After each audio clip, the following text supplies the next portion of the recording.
Dicc Roast. We're gonna roast each other a little bit. We have a little order for the night. We're just gonna go through and we're all just gonna roast each other. The people who are staying are gonna roast the seniors, and the seniors are gonna roast everyone. The graduating seniors. The graduating. There we go. Just so everyone knows, like, everything that we're being said, everything that is being said, so sorry, is coming from a place of love. We've talked about everything. You have permission to laugh at everything. And you know what? If you don't laugh, that's what makes it a problem. So you have to laugh. I know, that's what everyone knows. See, no one laughed at that thing. Maybe it's an issue. You just have to laugh at all of it. But on the real note, we do love each other. We did talk about everything coming into this, so there isn't everything that we're going to talk about tonight that's like touchy. So please enjoy. It's going to be fun. Let's start.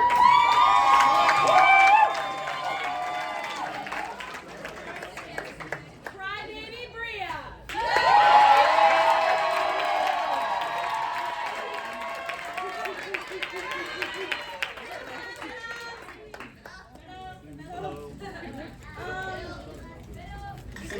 This is my first Dicc Roast. I feel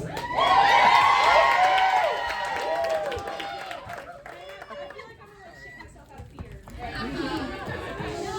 But they should be more scared. That's so it's okay. If it. Give it a second.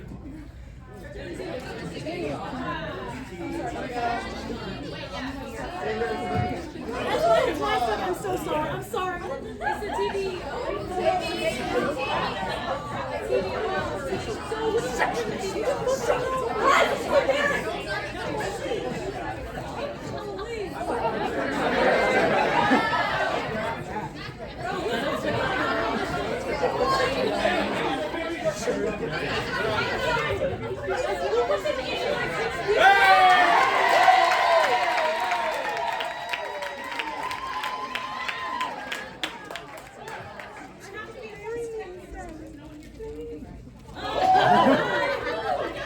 Dicc Roast, this is made personally by me. I'm Brea Johnson. Lydia Cox.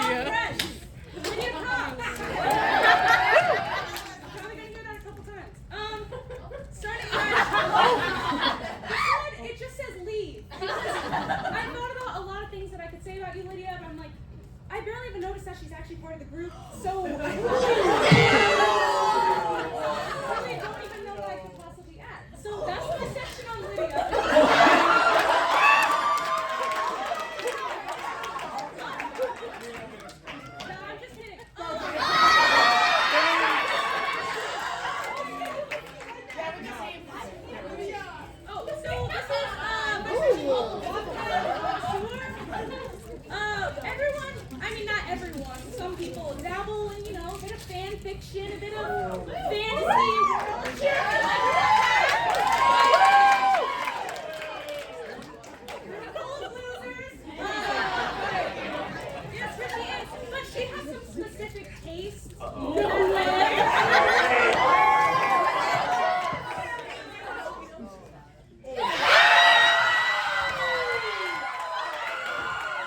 take for Draco X Hermione and all that, but it's the fact this bitch is looking it up.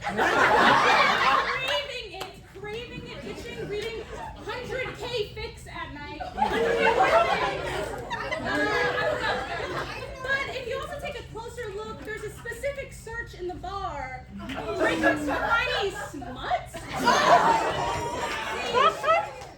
Lydia would be the first person to be like, oh, I'm so woke, like, don't sexualize minors, but she'd also be the first to age them up in order to do so.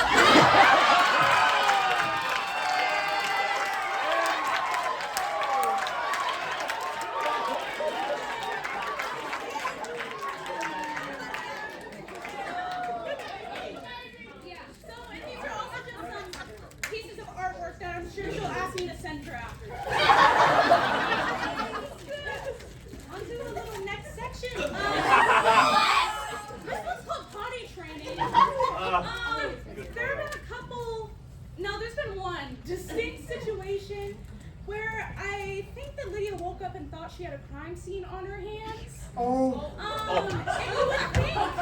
you would think that once you get older, you would learn how to control your bladder. Like the bed. Waking up. These aren't pictures I took.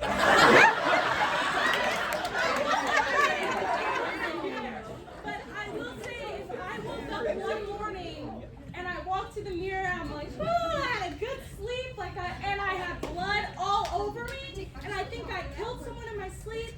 It wasn't that.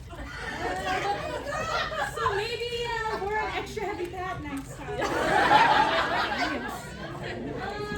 No soul. I mean, this soul specifically, I mean those beat ass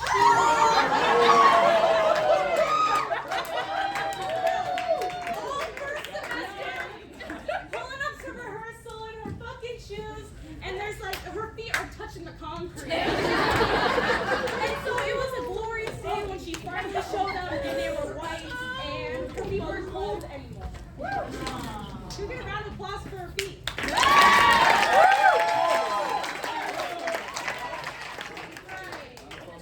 Right, okay. Next we have Zander Card, Black King.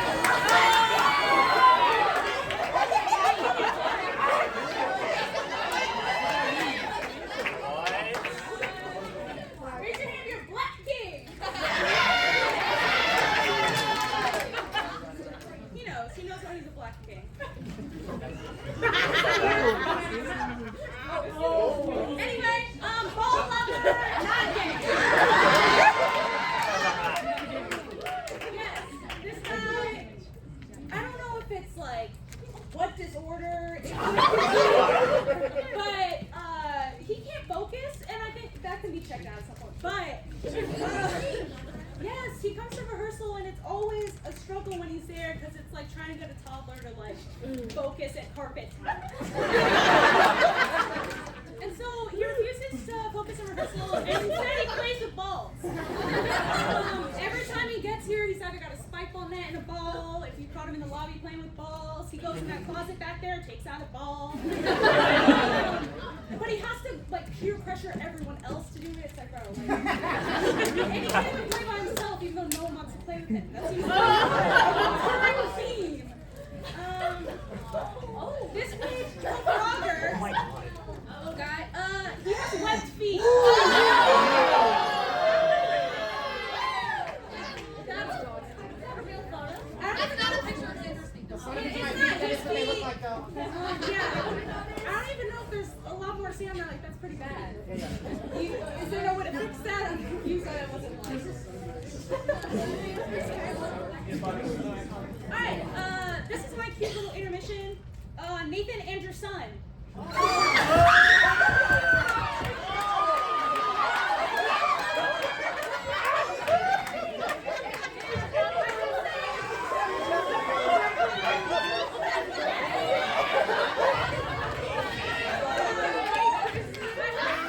Ball lover, not gay. This time it is gay. And first section broke off. And the thing is, I wasn't even gonna like say anything about Nathan tonight. I was gonna be like, hey, I love that guy. Like he'll be back. Like I'll get him No, this bitch has the audacity to come up to me today in Starbucks and go, yeah, Oh. would you mind giving me some flex?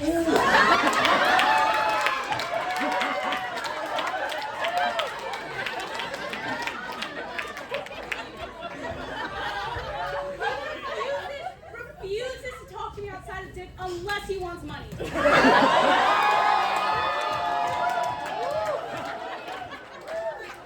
keep calling him out because I love charity, but it's crazy. You would think that'd be the end, but no, it actually gets worse. You two head off. So not only does Nathan embarrass himself after he buys the food, he proceeds to come up to me and tell me exactly what he did. And he basically just says, oh, when the person goes, enjoy your food, he says, you too. You could have kept it to yourself. And yet you knew we had roast tonight. You chose to come up to me with this information. There's a lot of parts of your daily life that I could roast. And the fact that I don't get to roast you harder, it really hurts.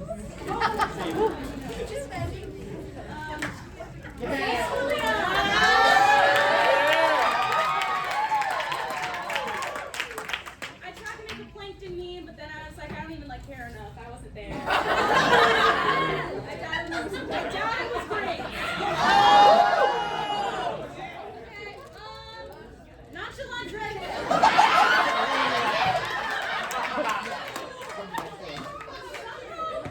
Zay thinks he's like this mysterious heartthrob of the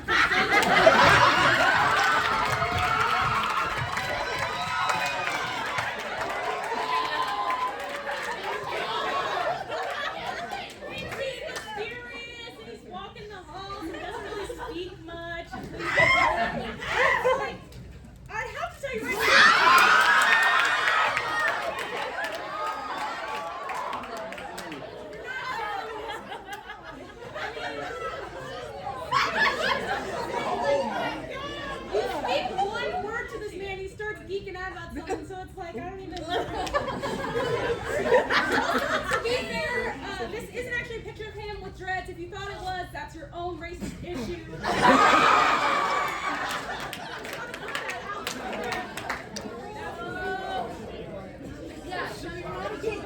I fear. Next section, Grizzly Bear. We already talked about how we thinks that he's this king of the castle owns the place, has his court, but not even true because I don't understand how you pull any bitches. It's a personality issue mainly. It's the way that I see you approaching people and saying, I don't understand how this is working. I said, asking girls to smoke isn't working.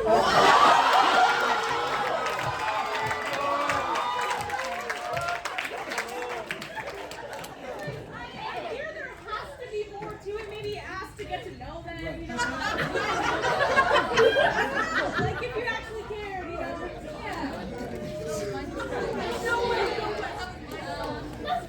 And now, my last little tidbit. You may be looking here and be like, oh, she did all three and then a +1 because she had to bring Nathan to the party. I also just have fuck Miko.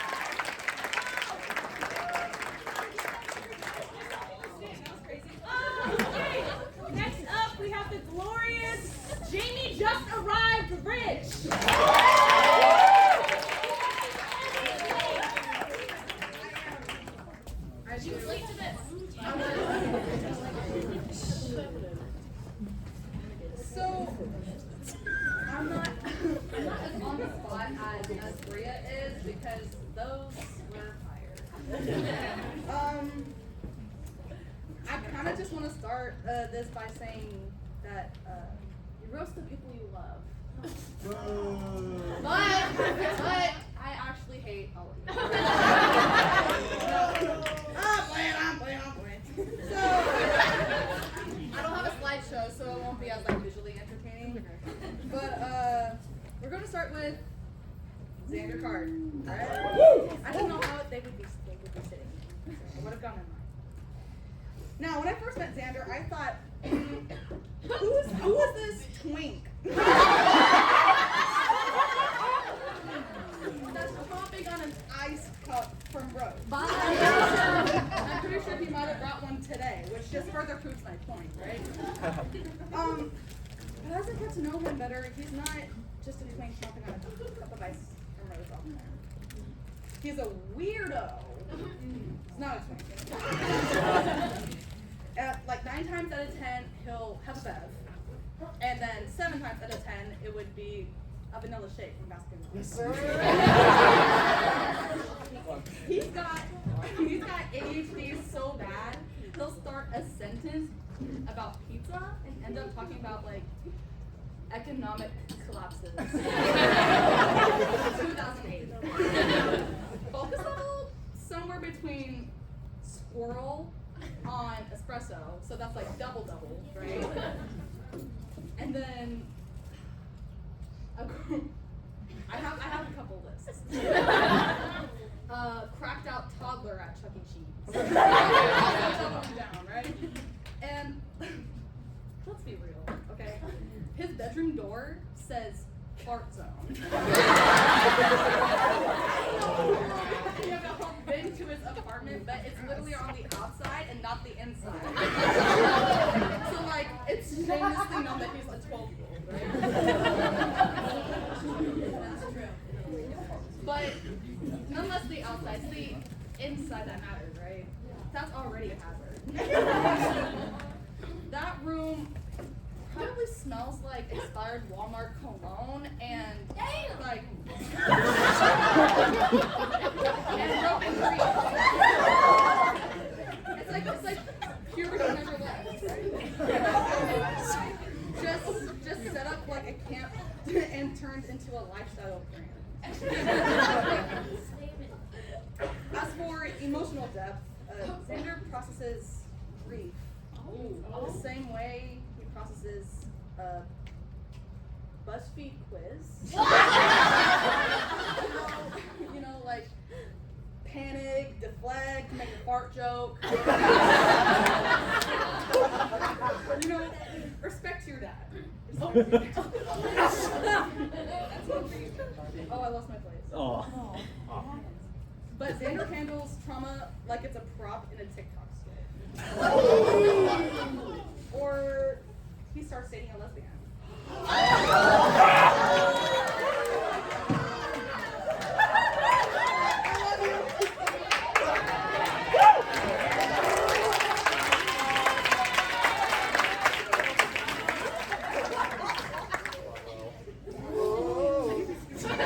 Walk into a room, he materializes it. Like some kind of chaotic goblin summoned by a Red Bull and a YouTube 24 hours at Walmart child. Non-sexual.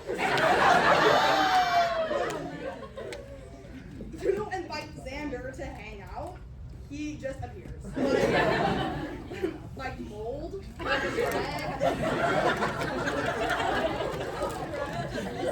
Zander's brain looks like a 47 tab browser, you know? Like Netflix here, and then what is the president of 1923? And like in between that, there's like glitching vines and stuff like that, and that he won't repeat to me. His fashion sense looks like he lost a fight with a thrift store clearance bin. Man dresses like he time traveled from an Old Navy in 2008 and got lost in a Joann's.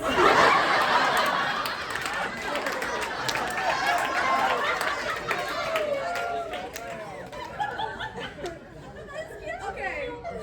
Love you, Zay. Zander. Oh my God. I made that mistake a lot in the early days. Lydia, my fault. I'm not sorry. Lydia. You are like weirdly obsessed with kids.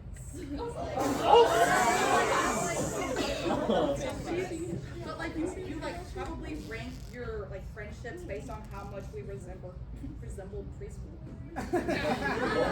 That's probably why Zander's your favorite. You literally have a fart zone sign on your door. So, and that period story, legendary. Only Lydia could turn menstruation into a horror movie. Harry sleepover edition. She woke up on white sheets like it was a crime scene and still had the audacity to say, "Oh, it's like kind of aesthetic and poetic. Like that's probably what you read in your fanfiction." And let's talk about those late nights. She stays up talking to herself in the mirror, like she's training for a one-woman Broadway show about slowly losing her mind. Girl will stay up nights on end, then come to rehearsal and be like, "Yeah, I had 3 hours of sleep, and then I had like 2 coffees, and now I'm good." Like, 2 hours? Because you were talking to yourself in the mirror?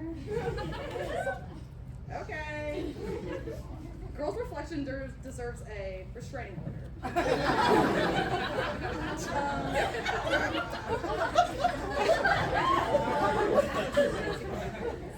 Ever since, you have vocal notes, right? I had a cyst Right. on my vocal cord. Of course. Yeah. No, it's just 2. Cyst is 1. I understand. Well, ever since you've healed from that, you've kind of been acting like a Disney princess on parole. You know, like you'll start singing in a line at Target during arguments. Probably CPR if it ever came to it. You know, like staying alive. But she'd actually sing it. Let's not forget. In the improv troupe, Lydia's the one you cast as like a background fern when the scene's too intense. Her stage presence is like a decorative throw pillow. Cute, but no structural like support. But a pillow named Jerry. Carl. Sam. You know. Haley, we'll talk about this later. Lydia's performatively annoying. Like she wakes up every day, looks in the mirror, and goes, "How can I make everyone around me just a little bit more exhausted today?"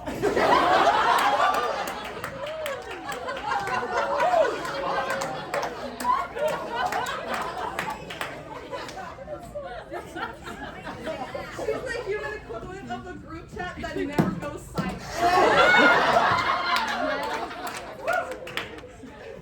She sent voice memos, a TikTok, a selfie at 3 a.m. and followed it up with, "Haha, I can't sleep." When Lydia's excited, game over. She'll grab your arm, scream in your ear, and do that little jumpy dance like her body can't handle being alive thing. It's like being attacked by a toddler-sized golden retriever.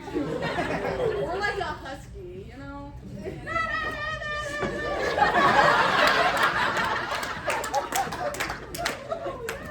Even her compliments are chaotic. Like, "Oh, you're so pretty. I want to peel your skin off and wear it like a mask." Okay, Buffalo Bill. Relax, begin. You're supportive and deranged.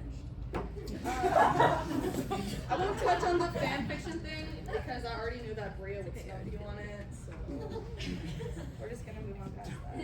And before I start with Zay,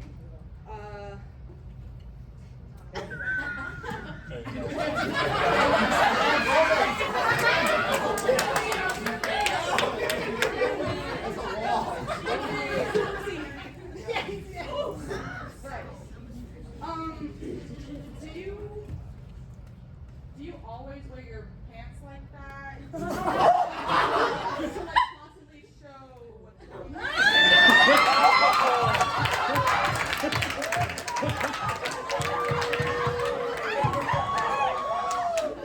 That's like clothing blindness that you already have.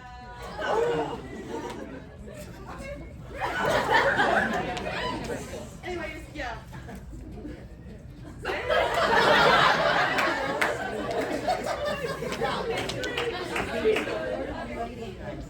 Yeah, I got a big dick. So. I'm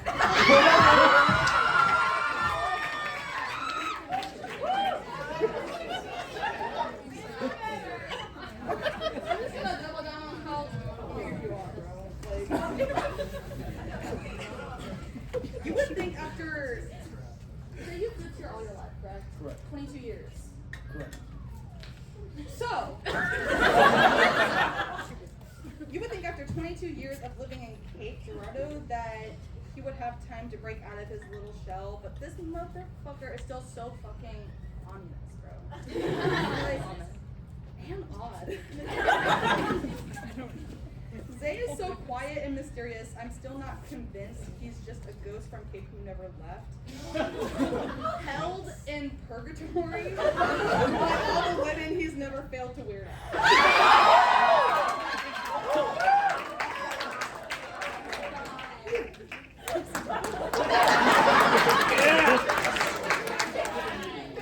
I'm sorry. Do you want me to speak louder? No, you're good. No, he's not in the troop, he haunts it. As in, like, ghosty, not just in one way, but multiple. Right.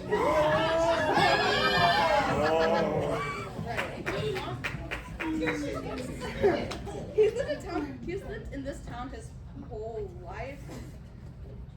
You've been here 20 plus years, eh? You are the local legend people warn freshmen about.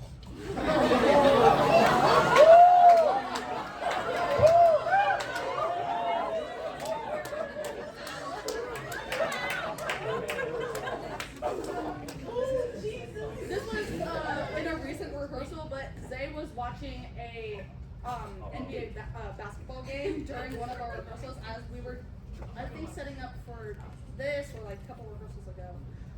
But it was like honestly more commitment than he would have shown to anything that wasn't a blunt or a bench warmer. He's so emotionally unreadable, it's like trying to interpret a dream you had in a coma.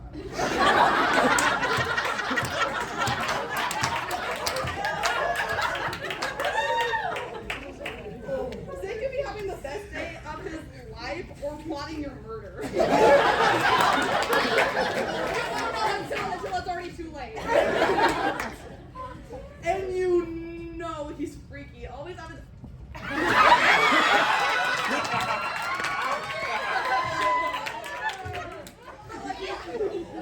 Not in a cool, like, hot way. Like, has definitely kissed a mirror kind of way.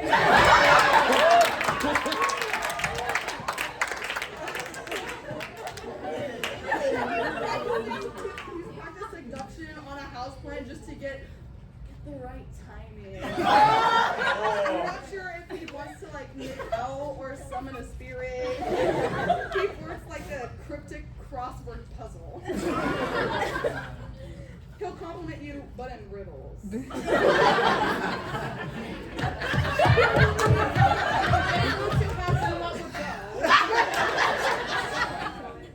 They could obviously be the heartthrob if he tried.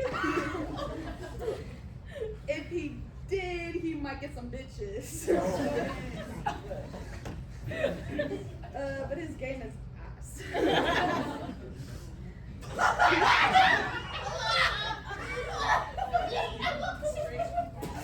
Okay. He's committed to being the hot cryptid. The sexy Mothman of Cape Girardeau. You know, Zay, you experienced him.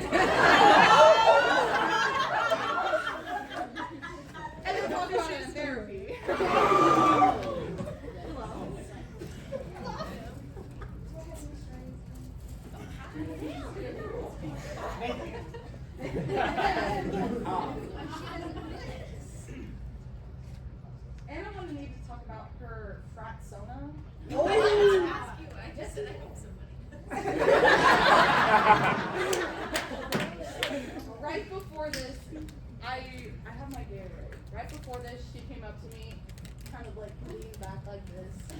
Yo, that's fire, dude. That's so fire.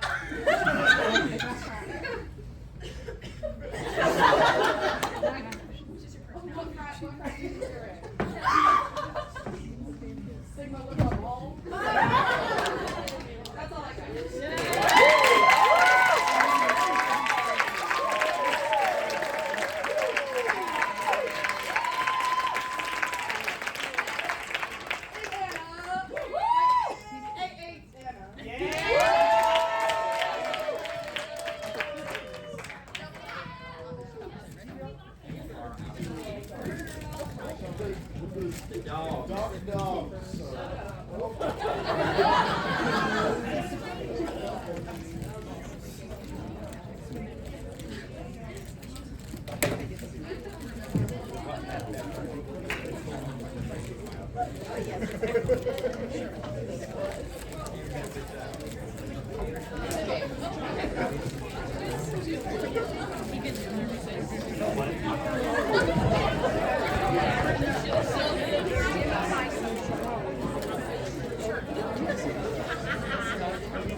I'm really sorry, guys. We're not technologically savvy.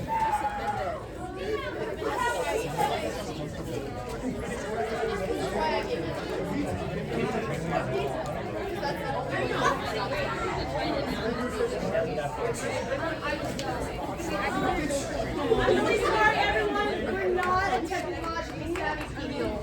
Anyway. For now. Thank you for bearing with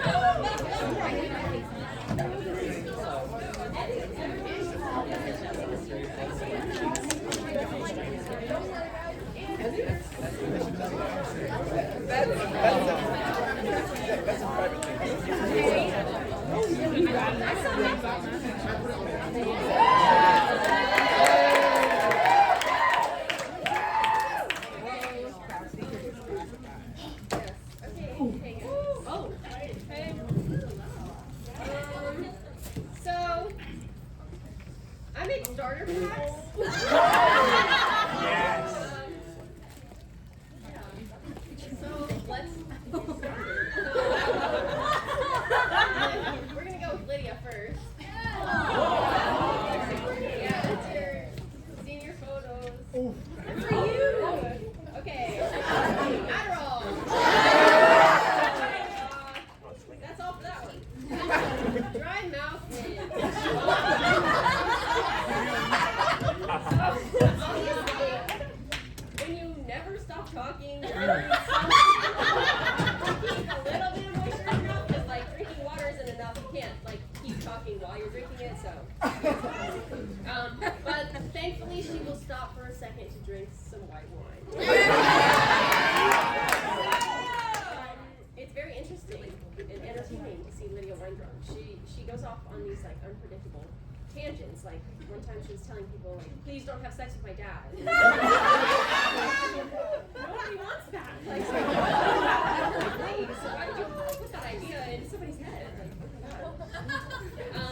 So sometimes she'll do that, you know, the white girl thing where she finds you at a party and she tells you like, oh, I'm so happy we're friends. Yeah. I'm like, yes, me too, girl. Okay. Interestingly enough, like the only time I've had like steady conversations that like I can follow the entire train of thought with Lydia is like when we're both drunk.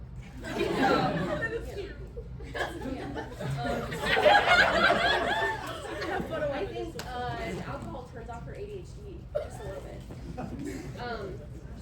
Along with the like wine vibe, Lydia has like a mom vibe to me, like soccer mom, you know. Right. But if the soccer mom left the game with somebody else's kid and didn't realize till she got home,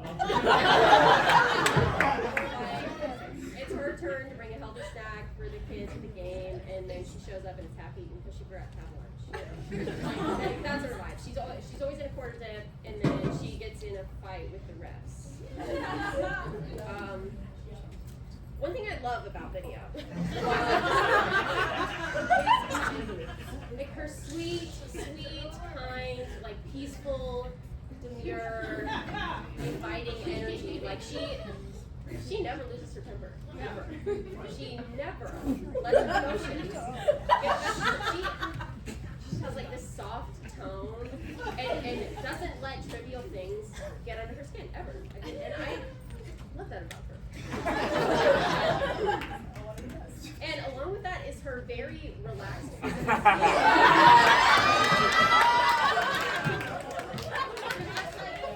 She's like loose.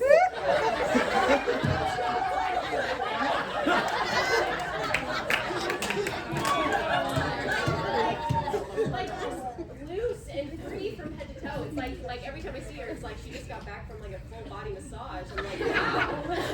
I just envy that like lack of tensity that she has. I'm jealous. I wish, right? Anyway, so love. I'm happy for you. Okay. Lydia's a big reader.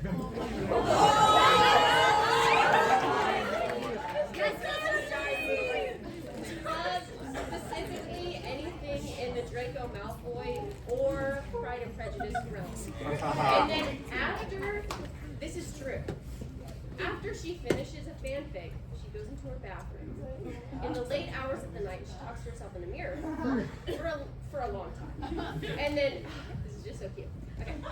She pretends like Malfoy and Mr. Darcy are like fighting over her, and she's torn between like this off-putting British blonde and this off-putting British brunette.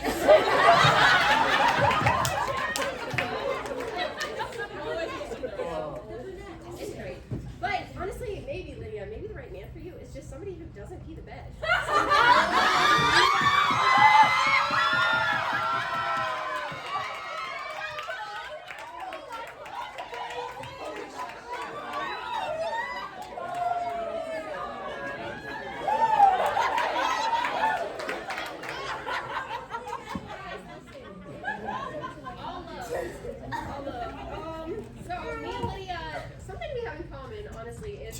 Pretty bad taste in men. Some of the same men, honestly. Sister. Okay. Thankfully nobody's ever pissed in my bed, but just to rapid fire some of her highlights. That band kid, you know.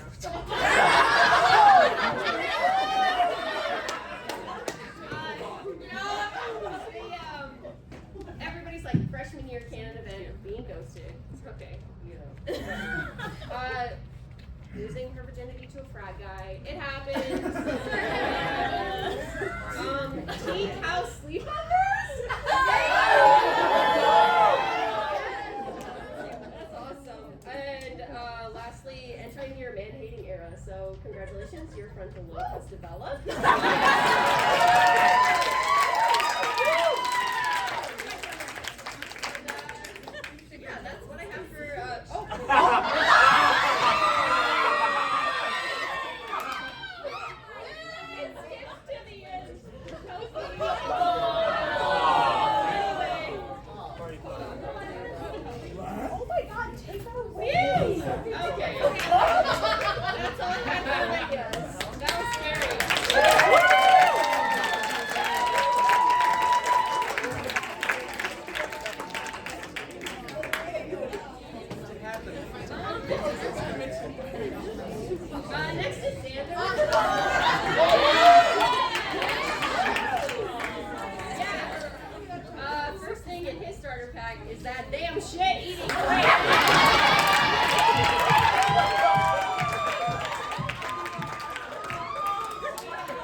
was like ding dong ditching his whole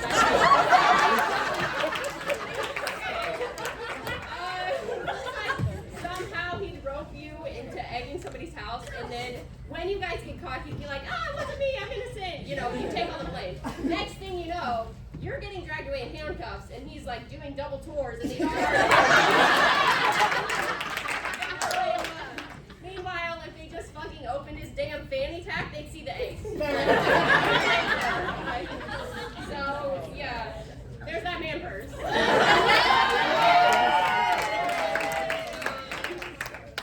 So it's rare to see him without it. If he did a what's in my bag on TikTok, what's inside? This is true. Chick-fil-A gift card. A tampon. The phone number of his hairdresser, Victoria. If you guys didn't know this, he got a haircut recently.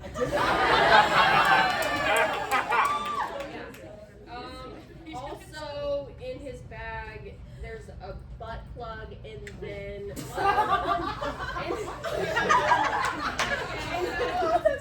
when I say this is true, I'm lying to you guys.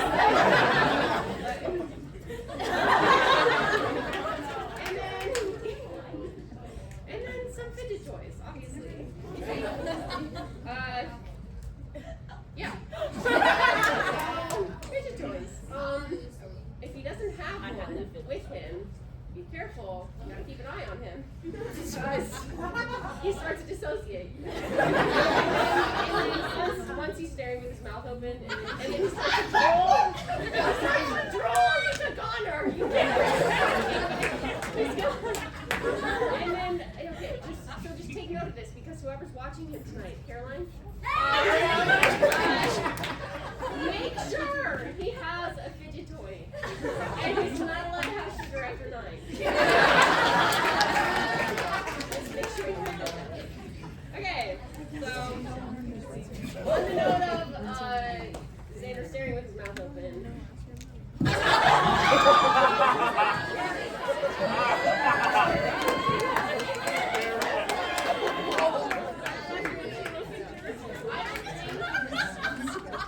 really don't think that he's like breathed through his nose ever. If you're ever like in a quiet room alone with Zander and you think, oh, the AC just kicked on.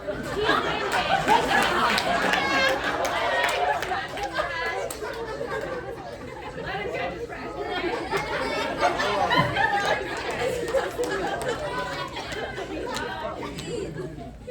Or maybe he was like panting, thinking about that vanilla ice cream cone he's gonna have later.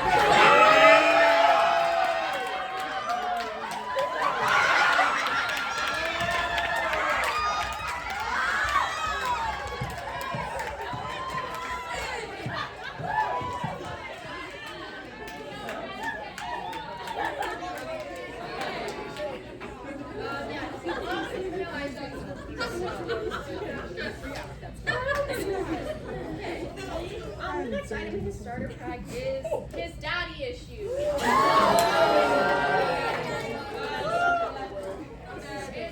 No wonder he's real cozy with Ken. He just needs constant validation from older men. You know? Okay.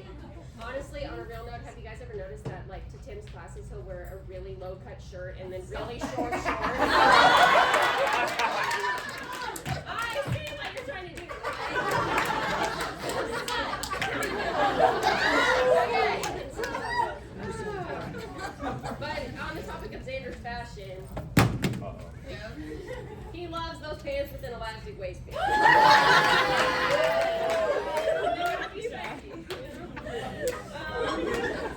I didn't know that they sold these in big boy sizes until I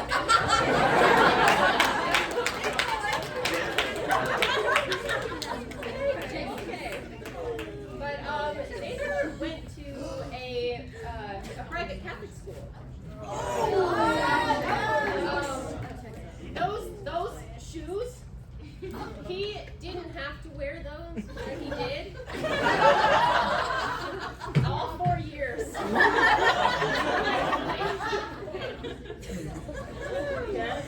yeah. But, like, guys, I wonder sometimes, like, what he was bullied for in high school. Not if he was bullied, but, like, what.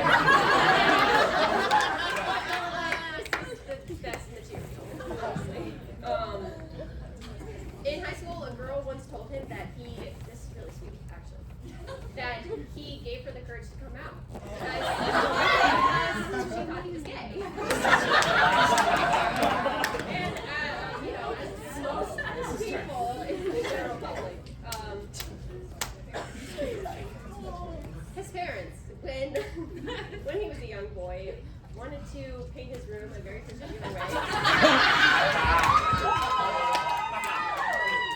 Represent to you Zander's rainbow room.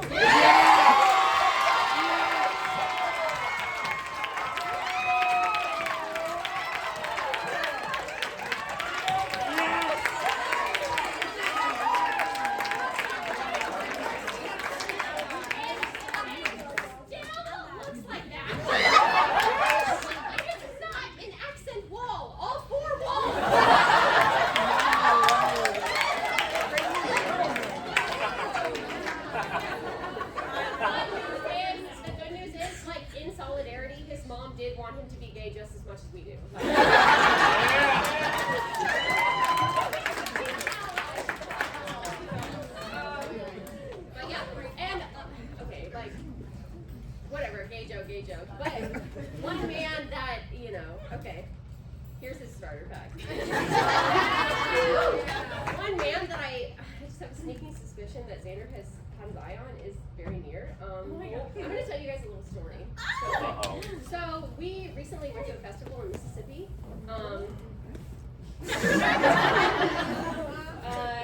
You know, a little improv thing. 5 of us went. Raise your hand if you went to the festival. Hey guys. Perfect. Okay. So Zander had a little incident. He went to open his man purse, probably to like grab a tampon, but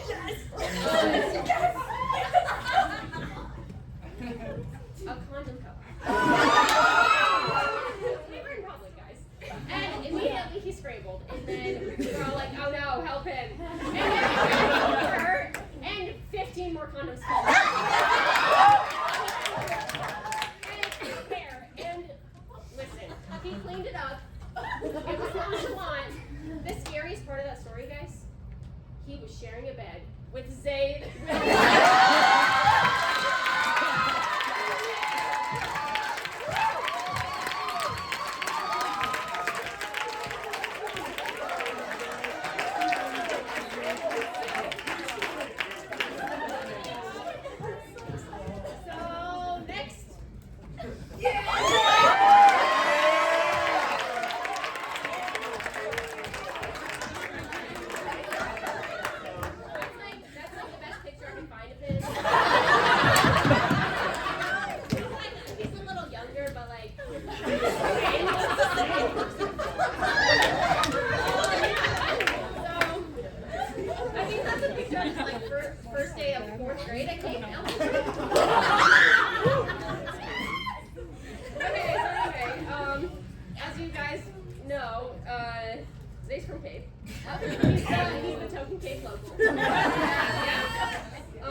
If you guys have ever been to the Pound, that's where I live. And this is interesting. Multiple people have expressed their concern about me living there, including, okay, literally today, Brea was like, I was scared walking into your house. And I was like, all right, okay. People have asked me, like, are you okay? Like, why do you live on that side of the bridge? Like, well, I'm a broke college student. Okay, give me a break. People have asked me if I feel safe. Listen, when these people make those comments, let's keep in mind, like, somebody we know is from that exact neighborhood. Like, that is Zay's blood.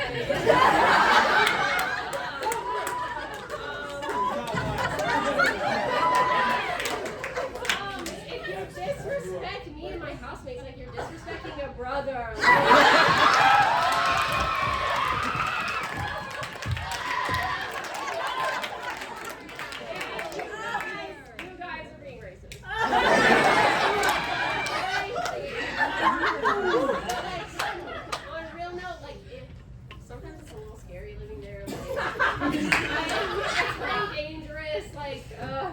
Like I'm in fear at night every once in a while, but it's not for the reasons that you guys think. It's because like black people live there.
then she would be like Popeyes.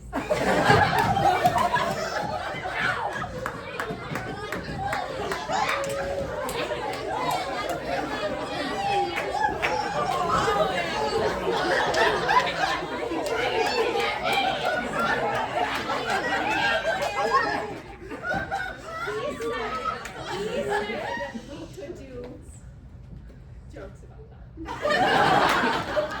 He said, so I tried.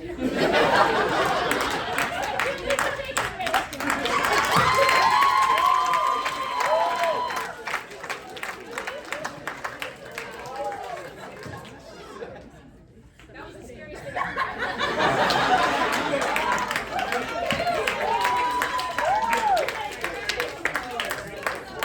Anyway, now that bit is over. His friend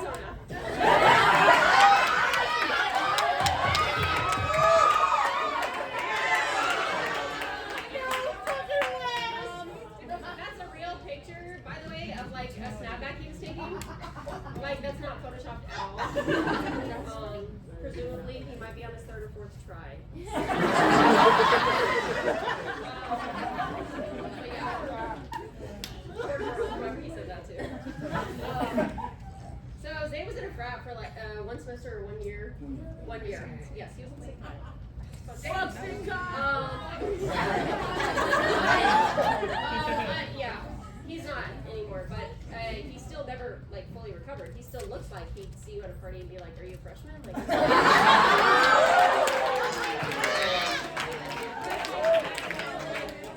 his favorite song is like "Mr. Brightside" or something.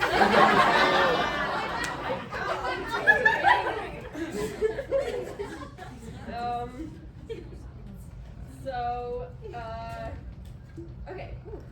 Thankfully, he's not actually like that in real life. He's, that's just his persona. In reality, he's just an asshole. Right? Okay. So he'll tell you, fraternity wasn't a great fit for me, but he still lives vicariously through them. He lives vicariously with them. He still lives with Sig Kai as their housekeeper.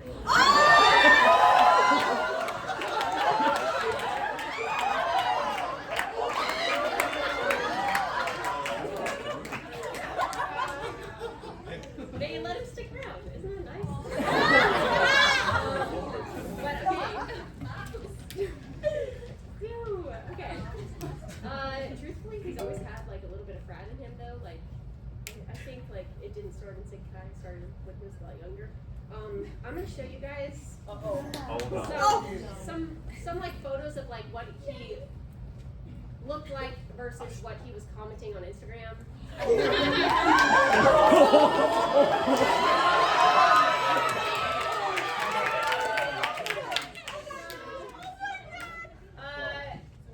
You know the vibes, much love.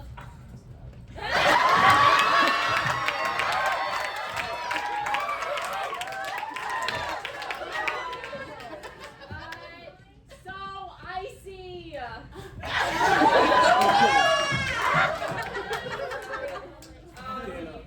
Broski goat emoji in the lawn.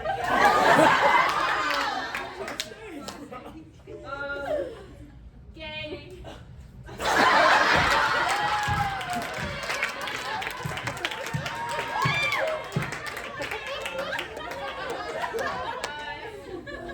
Gang.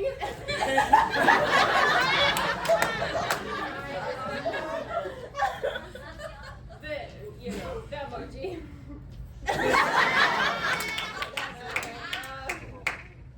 Yes, sirski. Yes.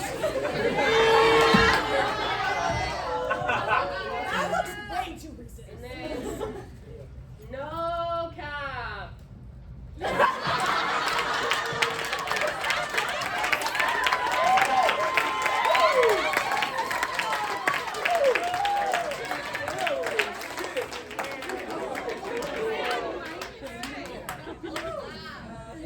That was fun for me to do some digging, Okay. Next, I forgot tough. Obviously. Okay. Next, acting mysterious. Obviously, two people have already touched on this. You know, he tries pretty hard to like keep his life outside of her campus private, which is understandable. Like, okay, we all have a good rumor, right? We like to gossip here on the campus, but you're not a celebrity. So what's the big deal? Like, okay, yes, literally yesterday I was spreading a rumor about you, but like, if you would just like tell us some details, we wouldn't have to try to.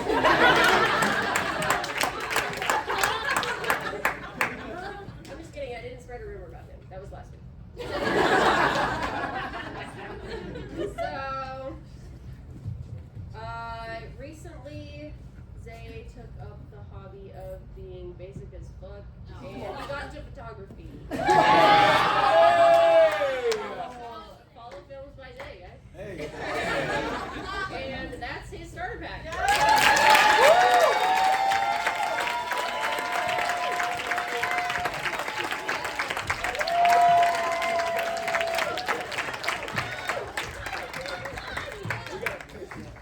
Okay, go pee and then we'll do my story. No, do it. No, we got to. But then everyone gotta read. Shoot. What? Yeah. What? Go pee. Okay, we're gonna Take it now. and then come back to you. I don't know. I'm not in charge. Let's take it. We're gonna- Oh. We're No. gonna, 2 minutes. In 2 minutes. we're gonna take it to. Yeah. We're gonna Take like a 5. Take a 5. Take a 5. Thank you, sorry. We don't really have to pee. I'm really Take a sorry. 5. Thank you, sorry. Really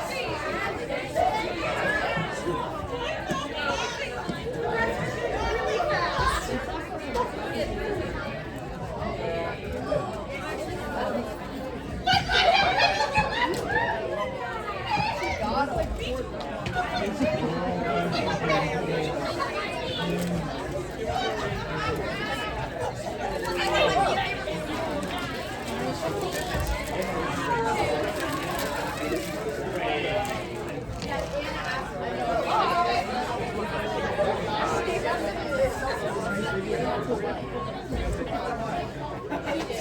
Why not the dog?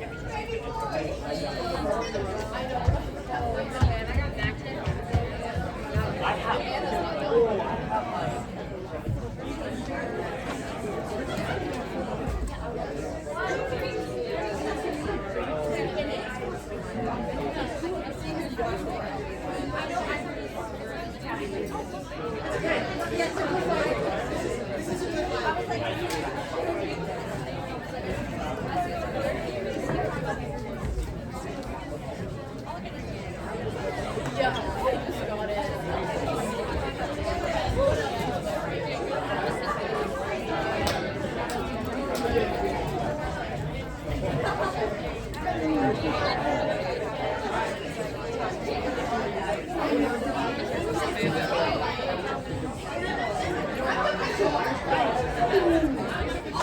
I want.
All right, guys.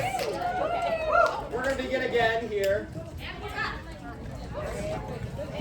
Anna's not done. Anna has something else. Should we stand?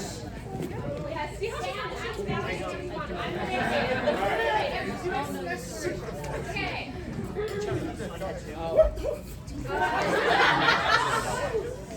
Dicc Superhero Senior Fanfic. Okay. Written by me. Performed by them.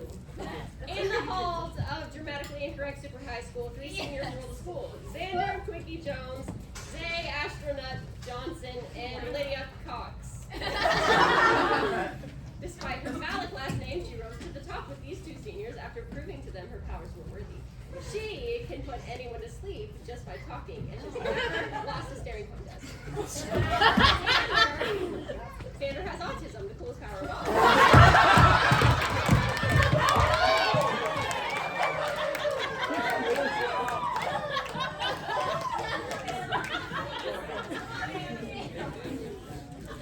Yep, go ahead, Jay. And Zay's sidekick is black.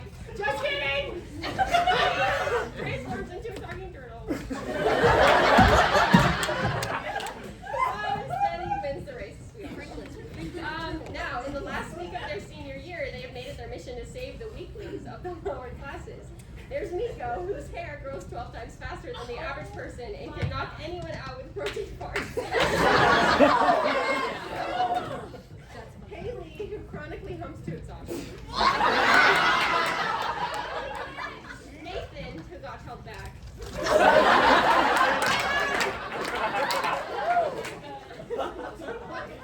Brea, who is stuck with the body and voice of an old woman. And Jayme, who is in band.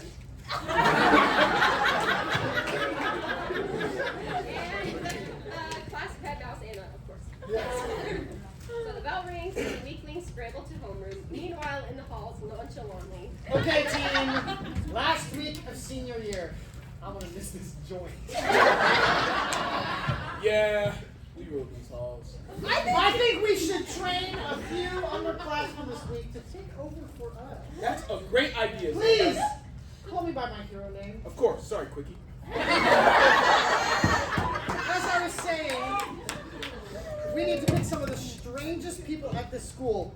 Nobody boring, but Yeah, someone. people that are interesting. Like that Haley girl who's dry humping everyone all the time. Yes! Or Nathan.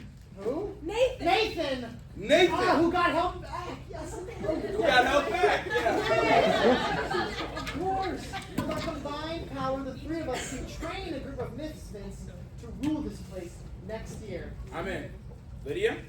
She's in. They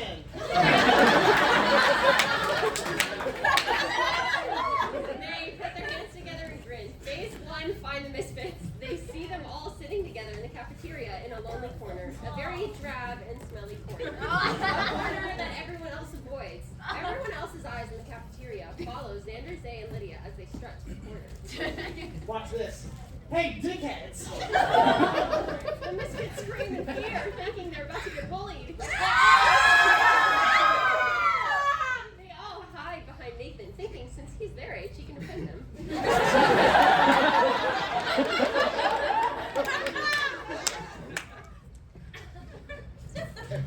Yes, my lord. It looks like the gang is about to pounce on these weaklings. Then, Nah, we're just playing. We have a proposition for you guys. Yeah. Proposition. Yeah. We were thinking we're leaving this place pretty soon. We think you guys are best fit for taking over. Yeah, running these halls, it ain't easy. You think you're up for the job? We've been keeping an eye on your weird powers. If you start training now, in the fall, you'd be kings. Kings. What'd you say? the misfits put their heads together and start to mumble. Haley is humping. Brea is shaking. Nathan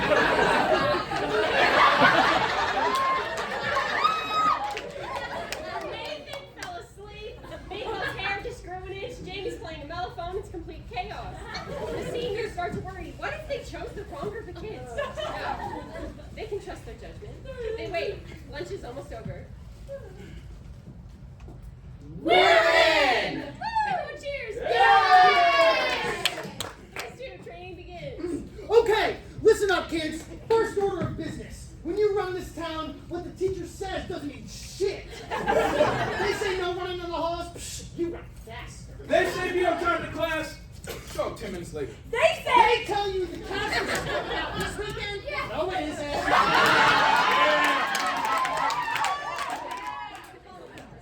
The misfits start writing these down. This is good stuff. A montage happens. Physical training, injuries, finding the perfect costume, pain, anguish, fear, and finally, success. The misfits have successfully trained. Phase 3, putting it in practice. Last day of school. The seniors stand back like proud parents, tears in their eyes. Grow up so fast. Show us what you mean. Good luck. The bell rings. Wrong room. The misfits walk in 7 minutes late. Mr. Nikolai asks, where is the man? They shrug it off. They run in the halls between classes. The hall monitor, R. Ray, shouts at them to stop running and no hall sports. They run faster. They use their powers at lunch. The rest of the school starts to catch on. These are the new big dogs. We did it. We did it. The bell rings. The end.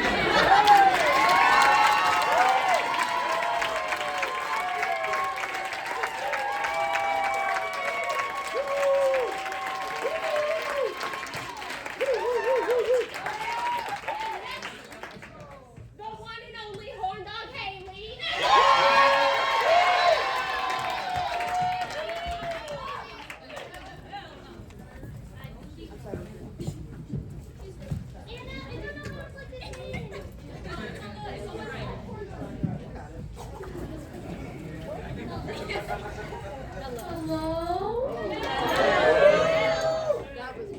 Microphones were mine. Get hooked.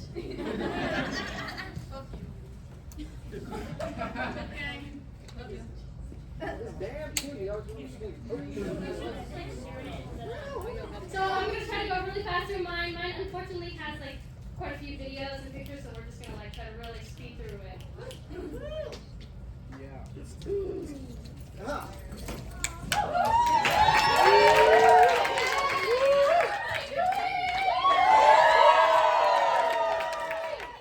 Thanks for coming back.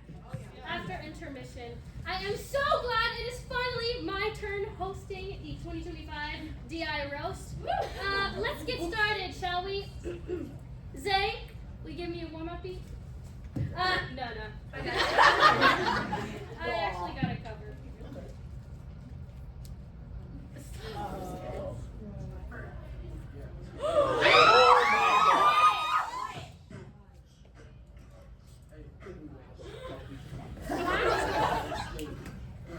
And we weren't late. Back to register. You already know. Shoot a free throw. Yeah, I'm Zay. You already know. Playing basketball. Shoot a free throw. Yeah, that's my bro. Watch that. Back to register. You already know.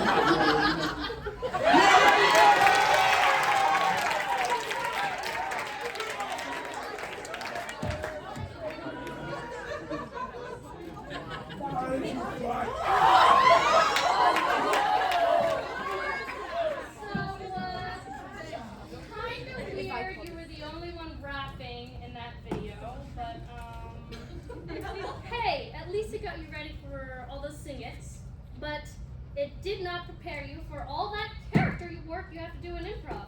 Fun fact, Zay can only improv 3 characters. A father, a coach, or a little brother that has no father.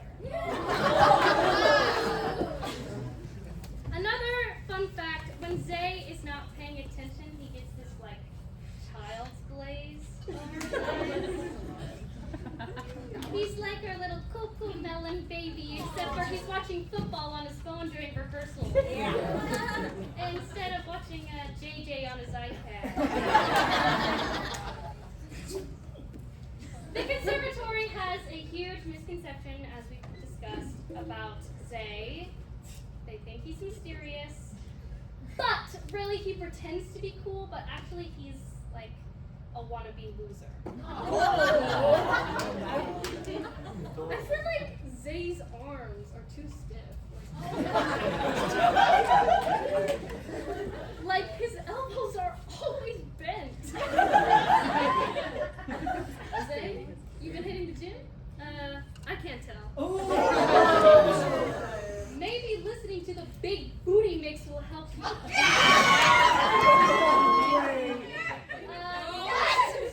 This is what Zay showed me. Big Booty Mix. Yeah. Oh my god. Why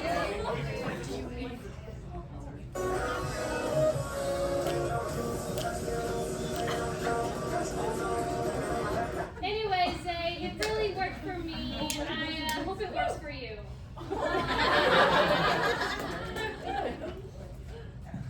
So, did you guys know that Zay's family nickname for him is Peanut? Oh my god.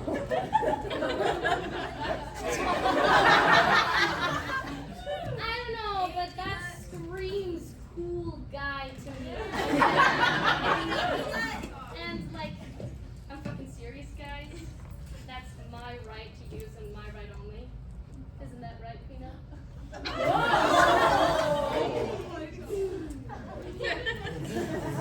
One day, I followed Zay to put an end to all of this mysterious rumors and whatever, and actually find out where Zay goes when he's missing. Picture this. Winter break 2024. I booked my flight to DFW flight 3753, and I'm sitting in B13, and Zay is sitting in B10. I see him, but he doesn't see me. And I'm literally sitting right behind him. So I'm thinking to myself, where the hell could he be going? We land, and he is off light lining, and I'm hot on his fucking train. I follow him all the way to the Gulf of America, where I see him at a beach, and he's tenderly talking to this horse. He proudly proclaims his buttercream. Keep in mind, this is not the first time I've seen Zay doing something suspicious. August 23rd, 2024 at 7:10 p.m. I see Zay walking into Walmart. He was coming in while I was leaving. He was on the phone talking in a super hushed voice. And all I could pick up was, I'll be there next week. So this is why Zay is always a week late to school. Needless to say, I followed him that next week. I found him at the Trail of Tears State Park. I had to take a photo. The image was horrific. Oh my god. What you're going to see next is haunting. No fucking way.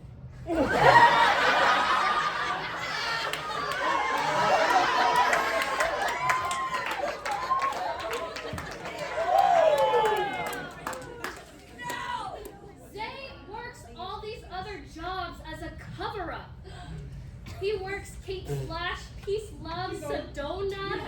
His biggest job is being a model for Old Spice. That's not the only time Zay's got dressed up for something. For SpongeBob, he dresses Plankton. For The Incredible Being Ernest, he dresses a preacher. And when he texts girls, he dresses as a ghost.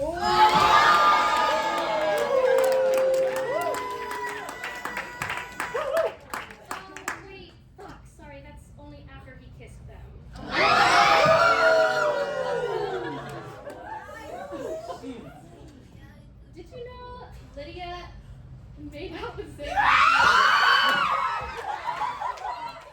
the freshman parties?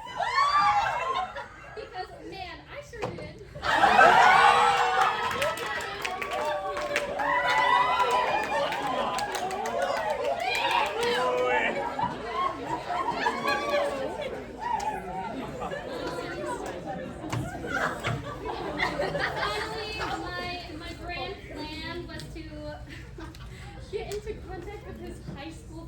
Teacher,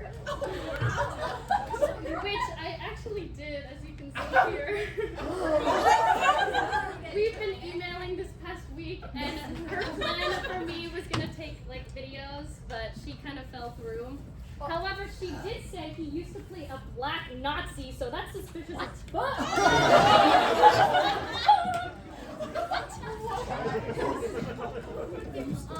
Also, earlier today, I got a message from Tim Nikolai that was supposed to be roasting you, but he did like, Sorry. it's a 3-minute long, I'm not joking.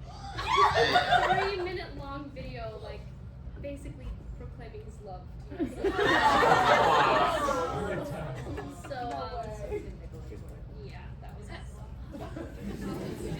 But instead of this awesome video, I thought I'd close this out with a voice recording. Please cheer if you can recognize the voice. With the first black hotel you ever noticed.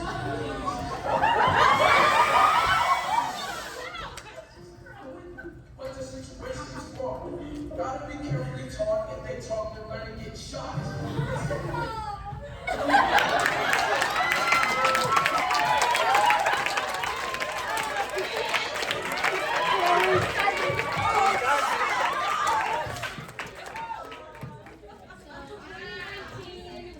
Baby Zay, but speaking of Hamilton, Zander, when are you going back on tour? With the first black hotel.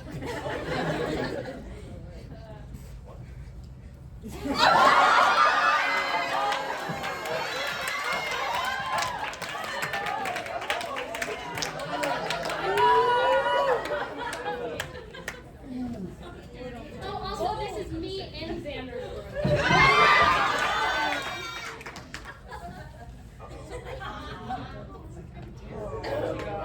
One, two. Leave a message at the beat like an eagle. So, I'm thinking to myself, is this the voice of Zander or Lin-Manuel? Who knows? All I know is that each day Zander is alive, he gets closer and becoming a gayer version of Lin-Manuel. So, in this next section, I really want to speak about how through my incredibly extensive research and analysis, I have found out that Zander is a new breed of human. I call him it.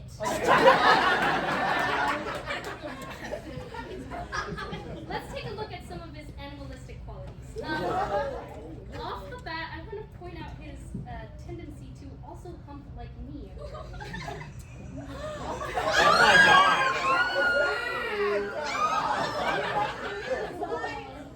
This breed cannot seem to close its mouth either.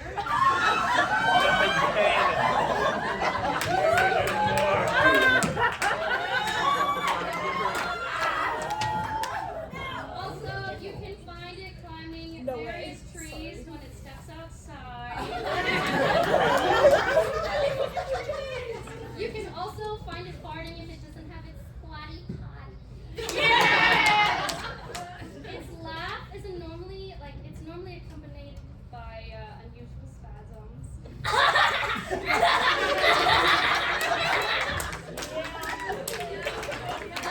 The way it walks oddly resembles a Sasquatch. Chewing on ice straws and playing with slinky toys keeps it from humping.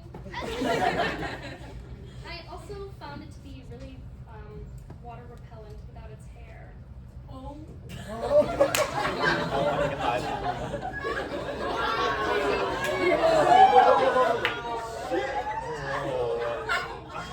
So, with all of this taken into consideration, I have determined it is a crossbreed between a monkey and a seal. All the things that we thought were weird and unique to Zander are actually not true at all.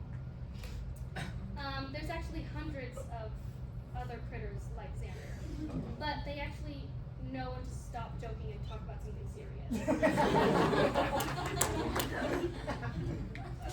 While I was looking through these photos and documents, I learned that Zander has an extreme condition where he can never be still in like any photo.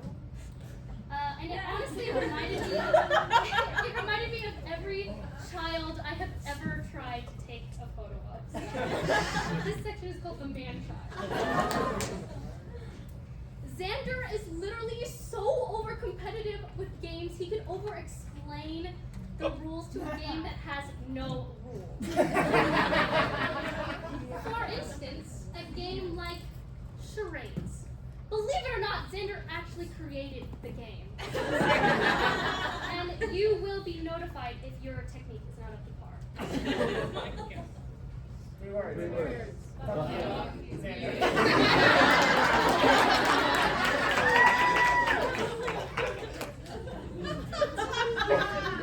Zander has cheats for Stardew Valley. He has Mario Party hacks and rules for hues and cues, which if you don't know is a game where you just pick a fucking color on grass.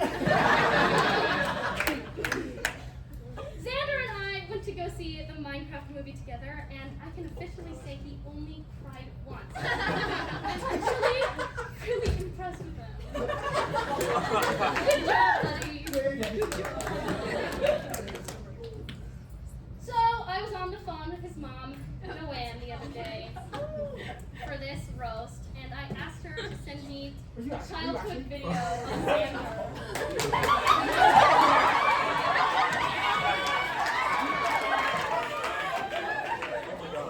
Oh my god.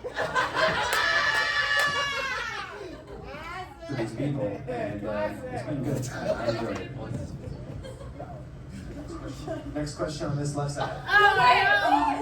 I was wondering, what's the recommended amount of dedicated whammies that you're Classic Michael.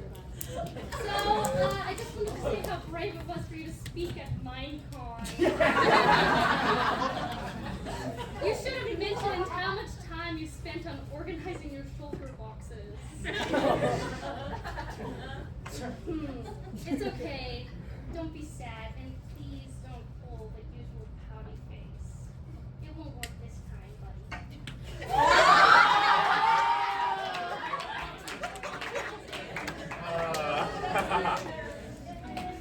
You should probably watch another Attack on Titan edit to feel better.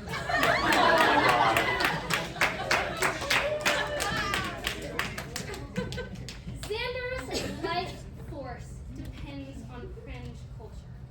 Now, it's not quite as bad as Jayme, but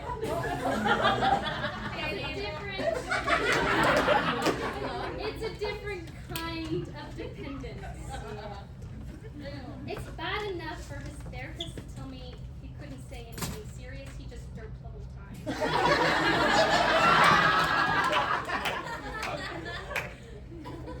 Here's some more evidence.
Did you know Zander auditioned for the MT program 3 times?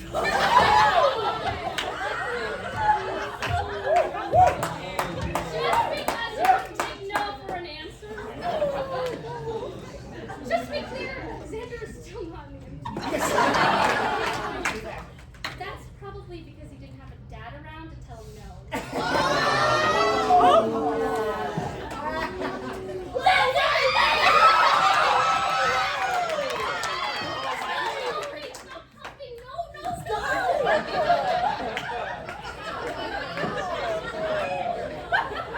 If only medication could help you. But speaking of medication.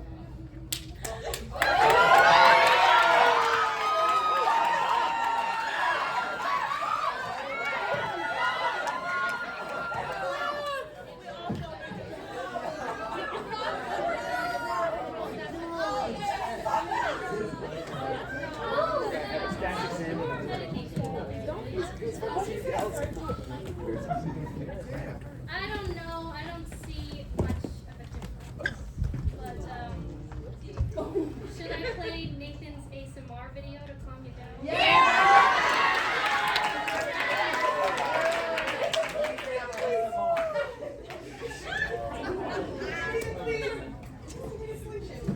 I'm not.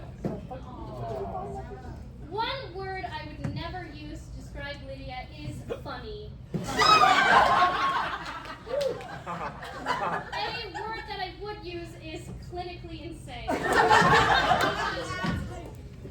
Did you know that when Lydia washes dishes, she has specific dish-washing gloves?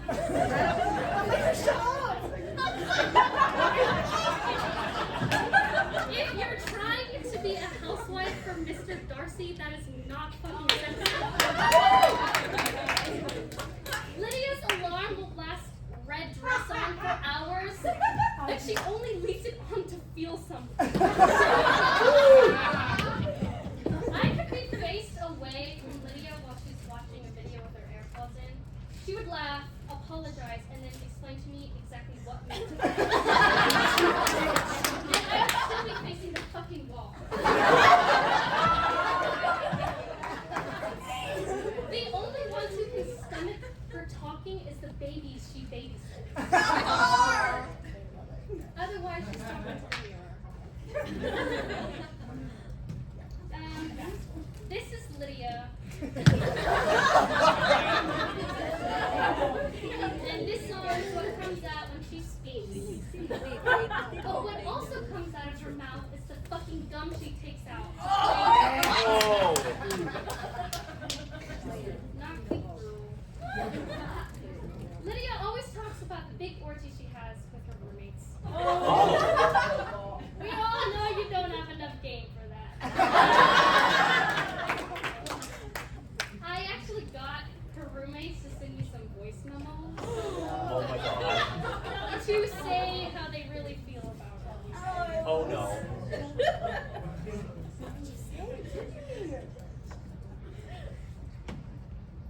Lydia, you act like a millennial.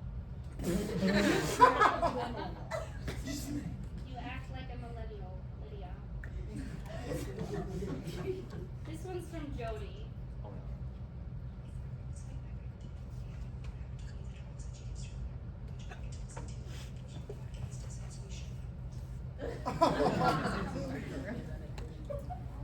And this one is from Brittany. You know, I love my roommate and my dear friend Lydia Cox so much, and she tells the most elaborate, engaging stories ever. But you know, it's really hilarious how she tries very hard to fit in every word in the dictionary into a single sentence.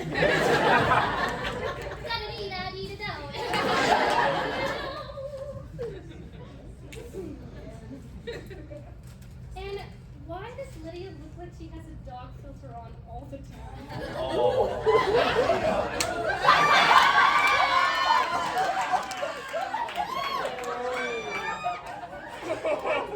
unfortunately, she can never turn it off. Lydia would be the perfect girl doll to buy at the store. She only has 2 outfits that come with her. White shoes, a version of baggy cargo pants, and a pullover sweater. She once lost her mind over the possibility of her mom selling her pullover sweater. Congratulations, Lydia. You found the one of two outfits you have. I legitimately do not know what you would have worn without it. Also, Lydia has a gap in her teeth.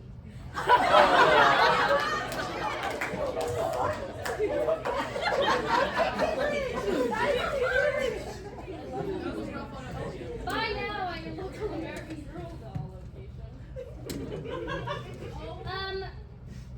Lydia purposely falls asleep on the couch instead of her bed so she can wake up in time for her jazz class. And when she doesn't sleep in and she's still late, it baffles me. Lord knows you're not taking time to get ready. You got a 50-50 chance on the outfit. And can we talk about how much Lydia sweats? Lydia can hit the first button and she's already making a mark on the floor. Oh my lord. Is Lydia late to class because she showered, or is she already sweating that much? And don't even get me started on Lydia when it comes to improv. Oh no. Once, I don't want to be in a scene that involves Jerry, Jeff, Jayme. No one wants to walk out when she does, for the fear that she'll come back and say, "That was our best scene yet." After spending an entire scene asking questions the whole time. I'll finish off the night with what I told Catherine last year. Oh.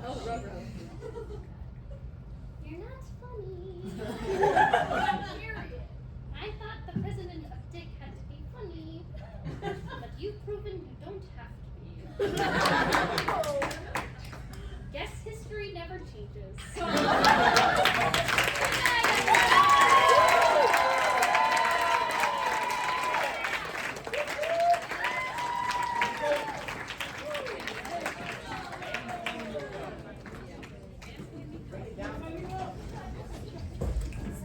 All right, everybody. I have one simple request. Whenever I do this, homage to Brea, say, boom roasted. Okay, that's all I ask. Ready? We're gonna try it one time. Ready? 3, 2, 1. Boom roasted! Thank you. All right, let's start off. We're gonna go down the line right here. Starting with Zay. You know, Zay is a really good-looking guy. You know, we can all agree on that.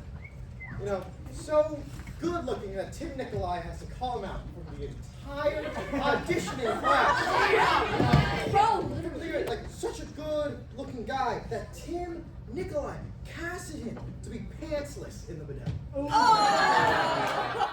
You know, such a good-looking guy that Tim Nikolai wanted Zay to be his casting assistant for 12th night, even though he couldn't show up to it at all. You know, if you guys are putting 2 and 2 together, now watch your back half of the woman in the conservatory, because I think Tim's got an eye on your guy. You know, And I have the video to prove it. like, Zay could totally be a model. Like, I could see him on a billboard, like, modeling for, like, Carhartt or, like, Supreme or, like, Nike or something like that. I mean, he's not the only one who could be, like, modeling. You know, like, shit, I could, like, walk into an Old Navy and see Zander in the back. I could totally be walking into Walgreens and see Lydia modeling for Xanax. Oh, like, seriously, like, Zay could totally be a model. He's got, like, the basic streetwear fit, like, earrings to match, and, like, dead-ass smile you gotta learn to love. Like, perfect match. You know, he's like a pretty cool dude. Like, he'll sometimes talk about things that are going on in, like, his family, like, during rehearsal, saying some, like, crazy shit, like, shrugging it off, and just, like, getting back to rehearsal, you know? He's like trying to be, like, badass, you know? He's, like, talking about how he knows some people from, like, the hood. I'm not talking about, like, South Spring, but, like, he's got, like, family like that, like, for real, though. Like, no judgment. Like, you're born in the family that you got. But, like, You know, like, family reunions gotta be like hella fucking awkward. He's like, yo, Uncle Tommy, what you been up to this past year? Yeah, man, I got out of jail, robbed a guy, got away with it, got in a gunfight, lost a leg, ran across the border. You know, what you talking about, Zay? He's like, oh yeah, I've been working on this like double tour, but like.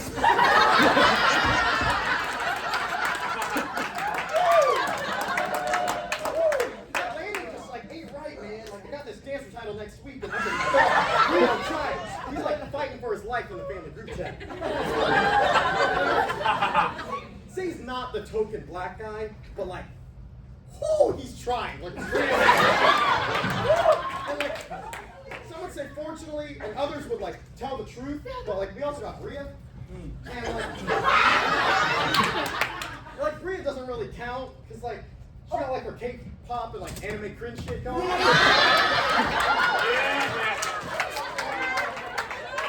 Her like cookout invite is on review.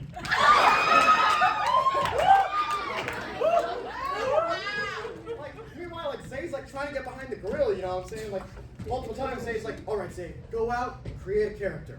Like, dude walks out and is doing like a fucking Jamaican accent playing on a drum. Yeah! So like, you're not helping your case, bro. Like, the only guy I've seen rap in a fucking show that we've done before. And, like, this guy stole the like token black from Peyton. And he stole the like kiss and ass to male professors from Jared. Like, like, what's Zay gonna steal next? Like, but like in all seriousness, like I'm not racist, but like Zay's a good dude, and he's gonna do some real cool shit like once he graduates. But you know, just make sure you're like, you gotta like find somebody who really loves you for you. Oh yeah. Because seeing you drop your pants for a few weeks straight, maybe not all 100% of you's black.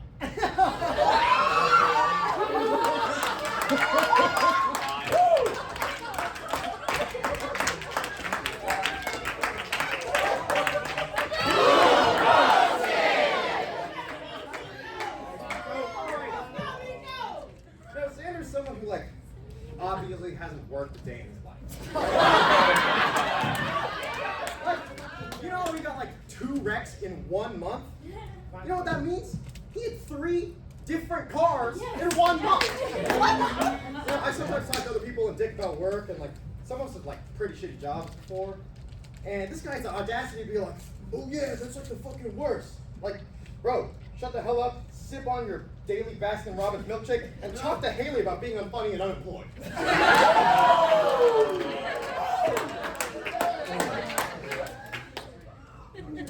Zander like thinks that he works so hard and does so much. Bro, this guy binges anime, looks up Mario Kart tutorials to beat his friends, and plays pickleball all day. Dude couldn't even work out his own roast. I wonder who's ghost riding this year. You know, Zander decided to find out what it looked like if he grew out his facial hair. Now, I'm not too sure what he was expecting when he has less hair on his crotch than Nathan does on his upper lip. Let's face it, we came back from break thinking like, oh my god, who's that like kind of tall looking middle schooler that just went through puberty? Oh shit, it's Zander, thank god he just went through puberty. You like, but then you like hear him talk and you get like really confused again. Like, guys, making fun of Zander's like going through puberty is like funny, but you know, this leads to like to a hypothesis right now. A lot of people have talked about this, but Zander's not gay, right? He's just a tall lesbian. Guys, it totally makes sense. Like, look at it. He's like the token lesbian of his friend group. Like, he's the one who wants to be like the rough and tumble, but has to like hide behind all this joke. Like, size up against his roommates and make him look like the lesbian girl from West Side Story. No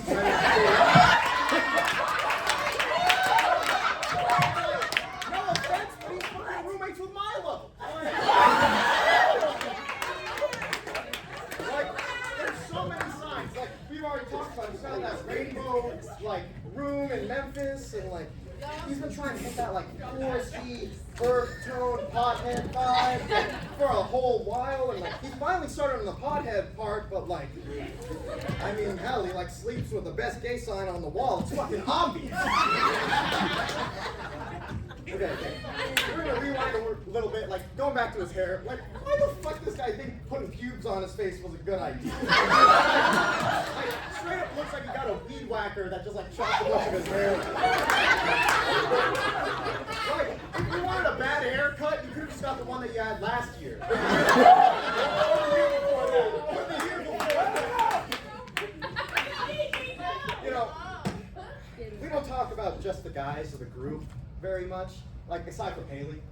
But, you know, if we had to like make a comparison, it's like we're like the Try Guys, you know? I'm Eugene, the Asian one. Nathan is Zach, the Twinkie one. Zay is Keith, the off-key one. And Zander would be Ned. I mean, you guys know.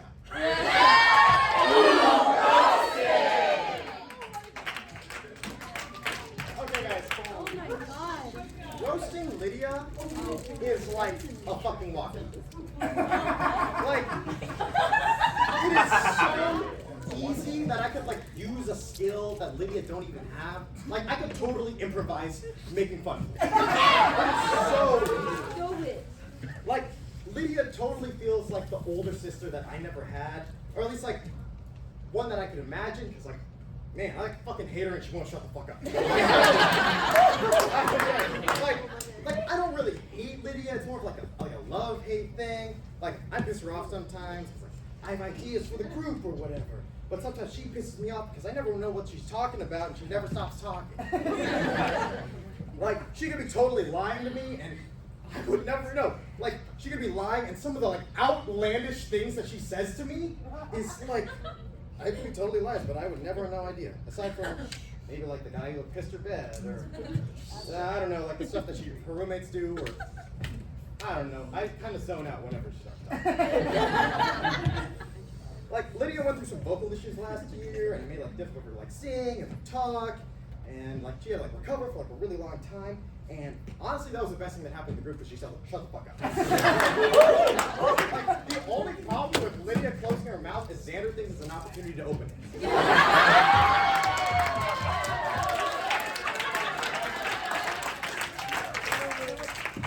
I love doing shows with Dick. It is like one of my favorite things. I'm always like, wondering when that show is, hope when it comes up, and stuff like that. And the main reason like I love it so much is we come together, stand in front of you guys, Lydia shuts the fuck up, and it's like, if she can actually like explain like what the fuck we're doing in front of all you guys and make actual sense without repeating herself over and over again, or about how the zucchini soup she made for dinner all of a sudden brought up. Speaking of, Lydia's like a chronic bath taker, and like spends way too much time in her bathroom.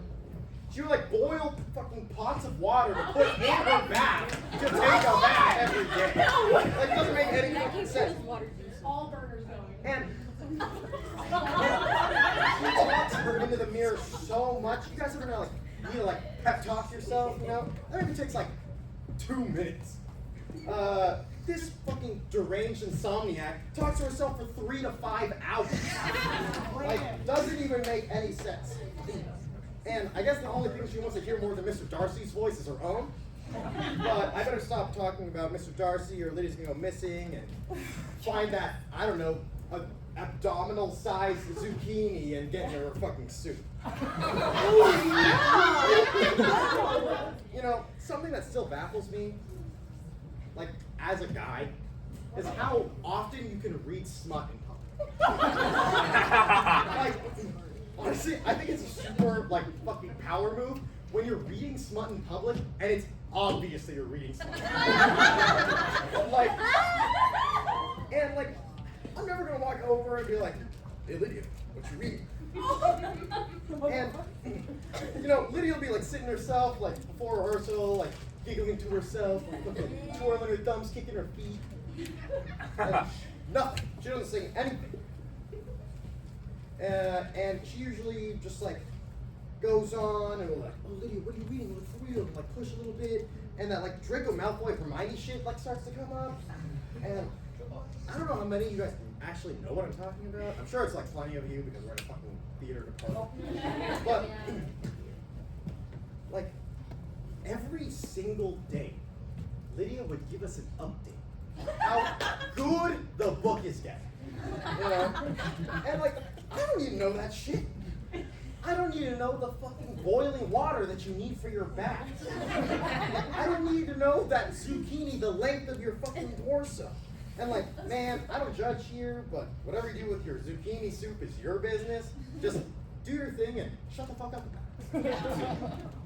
And like, in all sincerity, I'm really gonna miss her. Like, she was a great person to lead the group whenever Nathan wasn't here. I mean, honestly, when he was here too. Like, not even gonna lie. But seriously, like, Lydia, you did such a good job, like, leading this group, and we're really gonna miss you. But like, I think this group gets better every single year, and I think this group is really special. And I want to thank everybody for my time. You guys know I love this group, and I just want to talk about them for a while. But in all actuality, I wanted to thank you because it's been like 10 to 15 minutes of Lydia shutting the fuck up.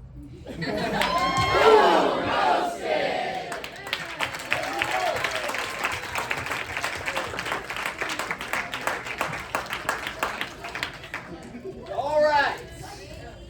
You know what? I think you guys are gonna love me after this because mine is so quick.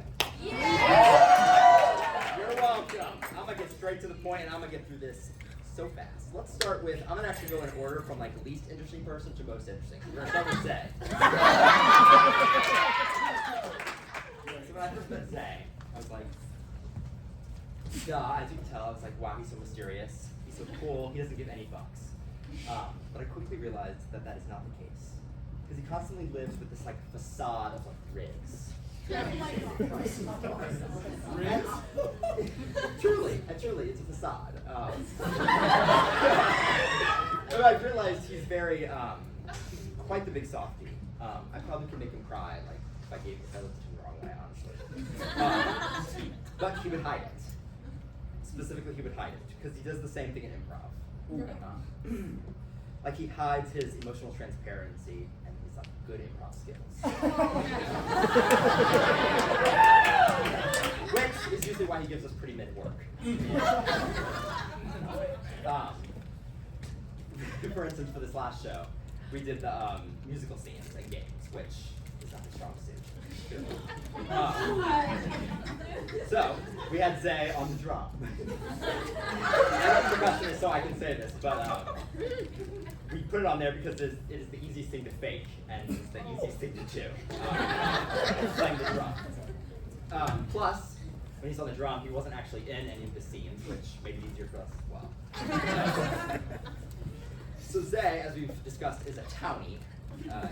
Lives here his whole life, which is just another word for deadbeat. At least specifically for Zay.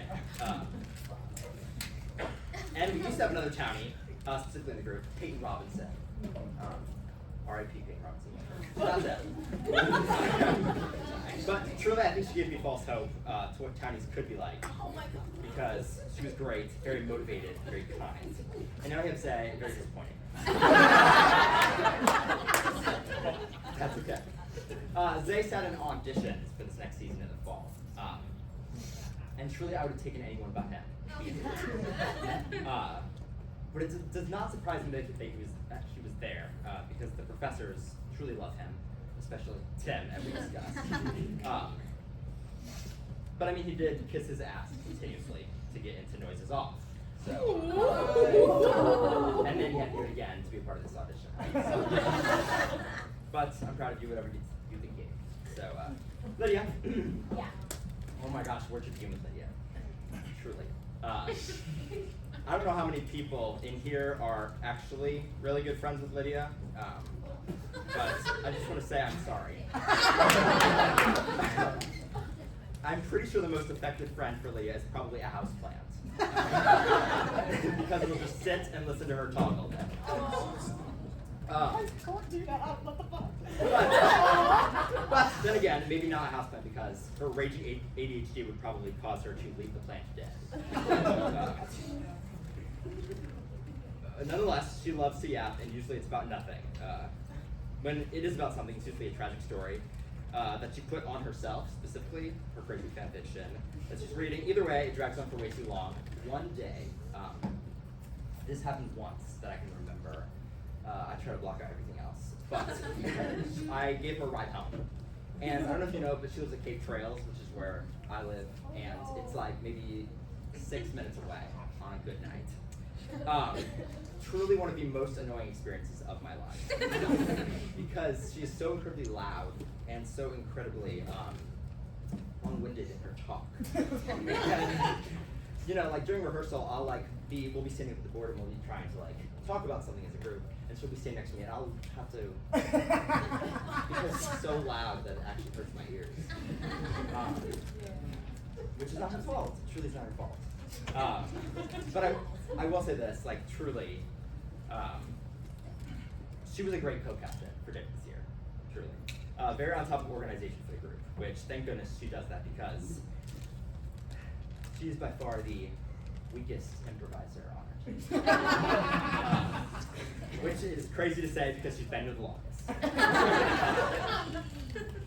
But if I had $1, okay, $1 for every time Lydia helped bring exciting information to a scene, I'd have enough for a candy bar.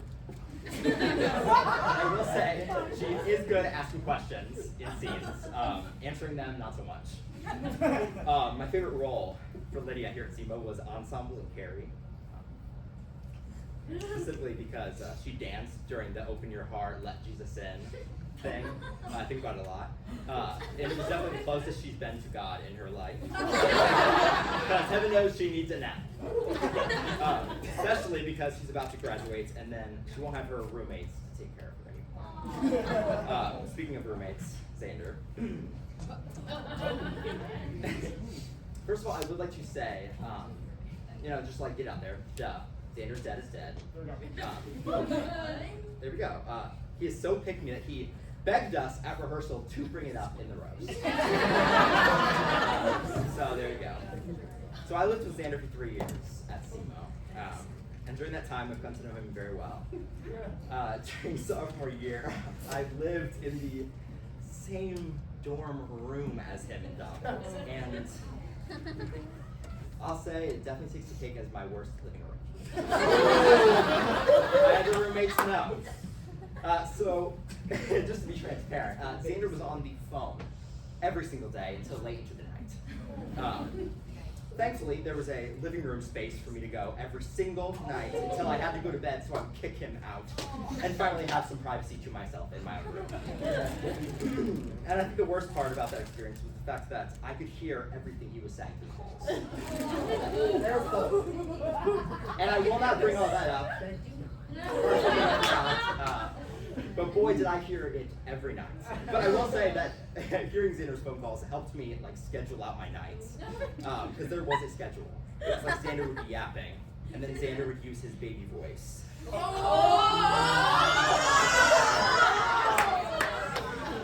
And then Zander would be yelling. And then Zander would be sobbing. And then usually Zander would be yapping again. But I choose to forget most of it. It's safe to say, though, that Zander, I've seen Zander holding a phone more than without him holding a phone. But I think that is also truly due to his devastating untreated neurodivergent habits.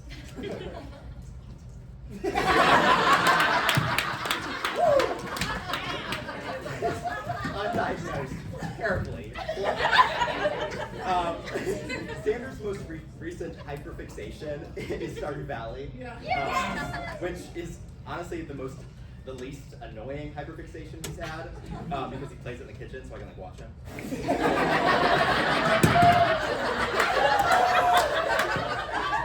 Right, but it does make me wonder, and I've thought this for a while, that if every time I see like Zander on his laptop he's playing video games, when does he do his homework?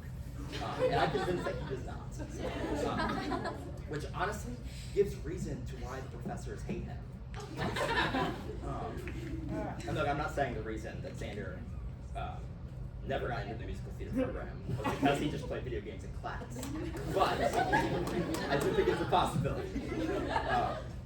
In case you couldn't tell, Zander does like the cringe bit a lot. Gotta talk about it, because like, you know, we all know. But truly, I'm waiting for him to realize that like it is a part of his personality and it is not meant for a joke. Truly, like it is just him, and because he does it alone. Like he does it when he is alone. He does it all day. Trust me. And if there's anyone who could say this on campus, by God, it is me. But Zander is such a band kid. No! And fuck will I say. And I'm not saying that because of his musical ability being great or anything, or passion for music or anything, because I'm pretty sure Zander skipped half of the days of concert band this semester. But I'm saying this because of his personality. And I've been in band for 11 years, and I'm not even on the level of band kid that he is on. Maybe Zander's cringe character he plays is just his inner true self trying to come out. Speaking of coming out, no, I won't even go there because it is low-hanging fruit. Just like his web feed. Except things we talked about. Or the fact that, oh my gosh, no one has fucking brought this up. So the fact that he, like, chews with his mouth open, and let's say he breathes, but he also chews at every meal with his mouth wide open. Across the breakfast table every day. And truly, this is truly nasty. So you remember how I was talking about Zander's like neurodivergent habits, right?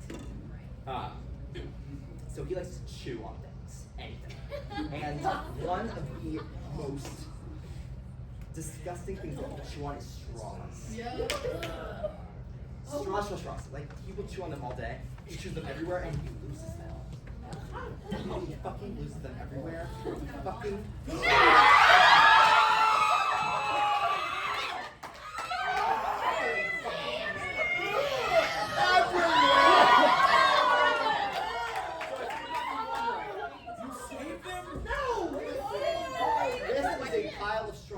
I grabbed from my couch in the couple months.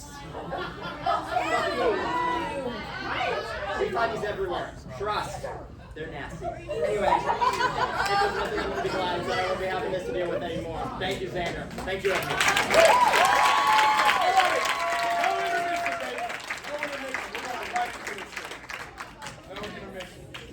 How are we feeling? We tired? It's almost midnight. I'm sorry.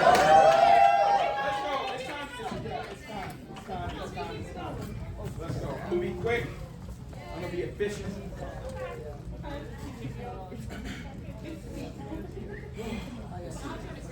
Which one is it?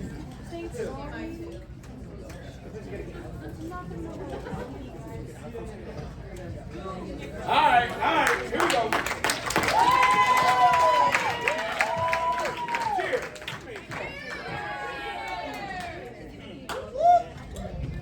Wow, who to start with? Maybe these two incoming freshmen, yeah?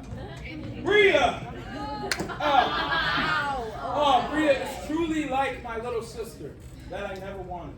No, really, when I met Brea, I thought she was really nice, very down to earth, very chill person, but I was wrong.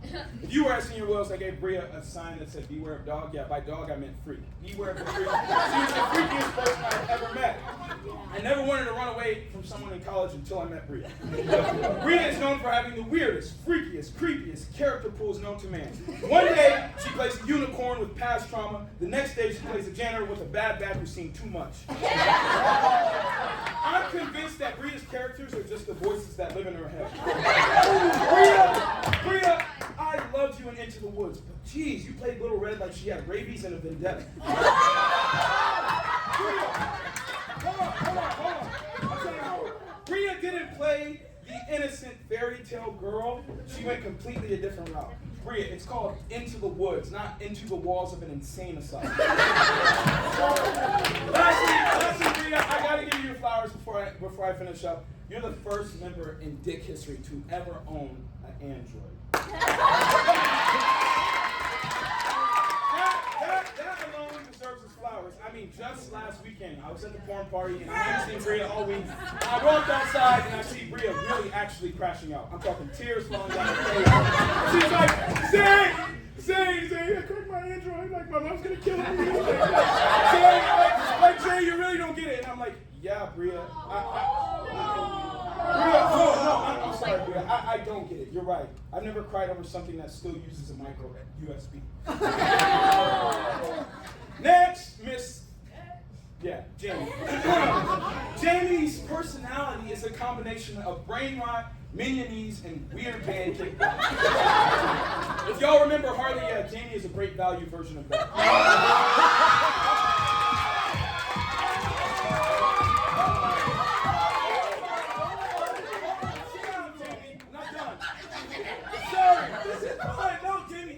My favorite damn kid. No, seriously, guys. Jayme is very talented. Like they said, she plays the mellophone. She doesn't just blow at mellophone; she blows at improv. Yep. But no, speaking of musical talent, you would think that Jayme would bring that to Dick. No, not Jayme. We've seen her hoedowns. Yep. Here's the thing. When Jayme has a good hoedown, first of all, it's a miracle. It is not talent. It's divine intervention. The angels literally come down to help Jayme rhyme cat with Shaq. If you've seen one of Jamie's characters, you've seen them all, right? She's either a preteen, she's either a fat guy who peaked in 2012, a preteen who's having a breakdown, or a cowboy with a commitment issue. You've probably mistaken Jayme for a preteen by her speech patterns, or a senior citizen by which she walks. Jayme, you walk like Kid LaVoy.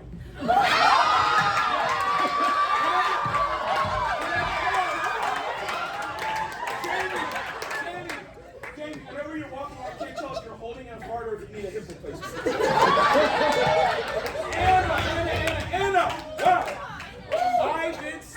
I did say black jokes are okay, so did Brea. So she's not racist. But I do want to say Anna is pretty forgettable. Actually, for our Halloween Dick, we all got together after. Shout out to Alex for recording this video. We were all like, guys, let's make a cool, we leave a dick. We're like, oh my god, guys, let's make this cool ass video. We ended up recording the whole thing, and we all like simultaneously was like, oh, we forgot about Anna. and we all were like, oh, Anna, we forgot about you, but we're gonna edit you in. And Anna, I'm sorry, none of these people care about you. I'm the only one that can edit you.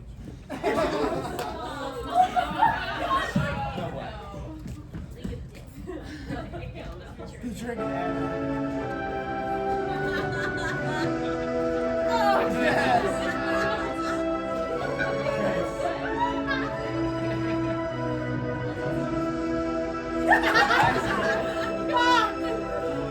This is so good. Yeah. Wait on it. This is the end of the video, but I was like, we should. So here's little Anna. Yeah. That's it. Sit down. That's it for Anna. Yep. Alrighty. Let's see here. There's Anna. Yep. Oh, Anna. As most of you know, me and Anna were both in Noises Off together, where she played Poppy. Anna, I have to applaud you. I really felt like you brought yourself to the role. Let's see. Confused, anxious, and barely present. Yeah, Anna played Poppy like Poppy was half asleep and half over it. I wasn't sure if that was a character choice or if Anna just didn't know where she was. And I gotta say, you were hilarious in the show. Seriously, you were hilarious. You give such good theater vibes on stage, but as soon as you walk off, just like in that picture, you give haunted American Girl vibes. Yeah, very unsettlingly. You're not sure if she's about to blink or curse you and everyone you love. Anna is the only person I know to drink Caliber like it's Fiji water. That is a cry for help disguised as a good time. Anna's taste in men is directly related to her relationship with Caliber. Rock bottom, gross, and relatable in the morning. I'm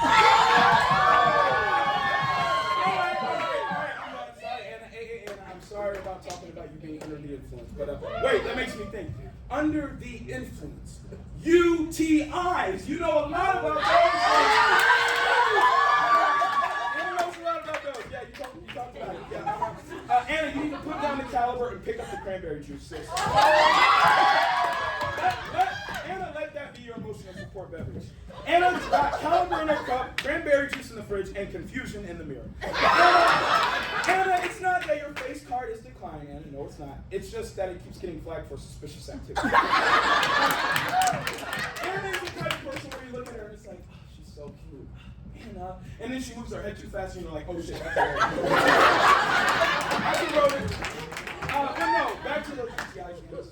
Please get those checked out. And lastly, if you didn't know, Anna's nickname is Baby Baka. And no, I know what you're thinking, but the only thing, it's funny because the only thing baby about her is those big ass eyes and the fact that she pisses herself every time she laughs. I'm trying to go so fast. Sorry, I'm like, yeah, I'm trying to go fast. It's midnight. Miko! Oh, what a guy. When I first met Miko, I was like, damn, what a cool guy. He's from Alaska. He plays so many instruments. It's going to be great to get to know him. And slowly I did, and it wasn't so great to get to know him. Yeah, me and Miko worked on a student production together where he played guitar. And Miko, it was really, yeah.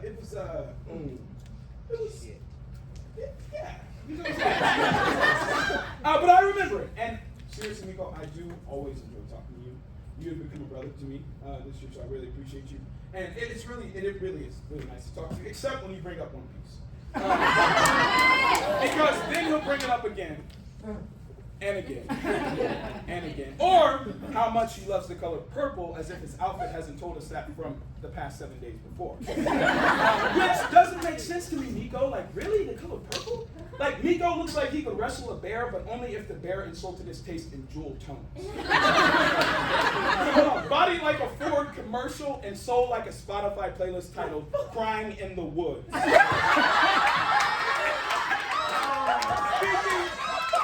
Speaking of the woods, you already know what's coming. Yep.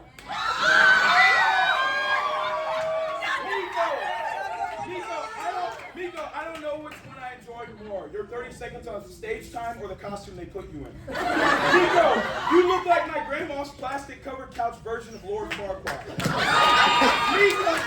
Miko, you look like you just wandered off a set of a low-budget Bridgerton spinoff where everyone's outfits were sponsored by a local fabric recycling business. Miko, you... No, not to mention that big-ass forehead.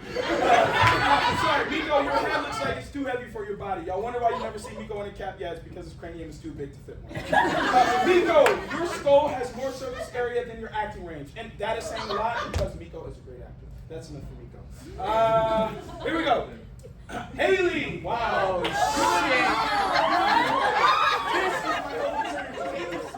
This looks like Bart and Shrek combined. It's so funny. You were the sweetest creature to walk this earth, and then I met you. Yeah. Haley's freak ran so Brea's freak could walk. Haley claims she doesn't like PDA, but she's been caught multiple times dry humping Connor in the river parking lot. Genuinely, I just come to the conclusion that you're a little gremlin trapped in a wine mom's body.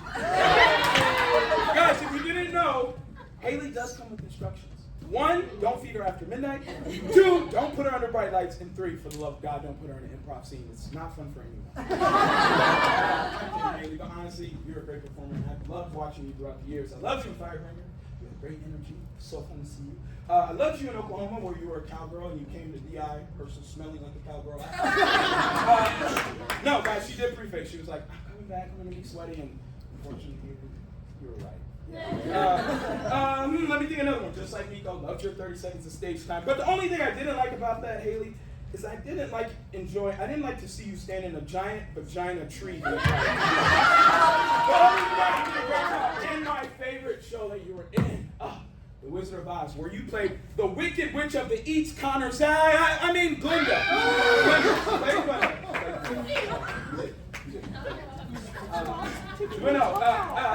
Yeah, that's enough of that. Maybe we're both spending a little bit too much time at the pony. Next, Nathan Anderson, our super senior. Give it up for me.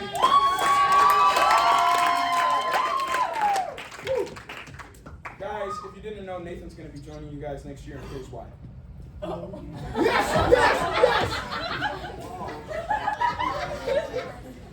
This is Nathan sleeping in your classroom.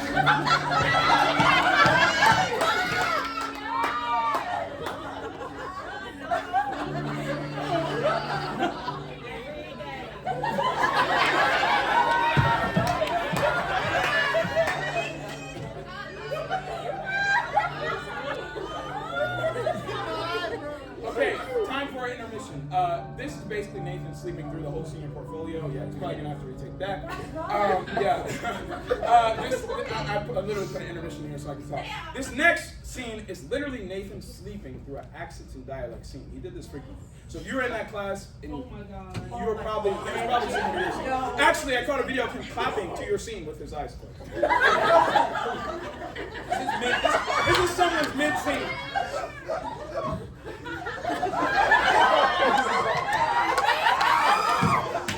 Just wait, here it comes.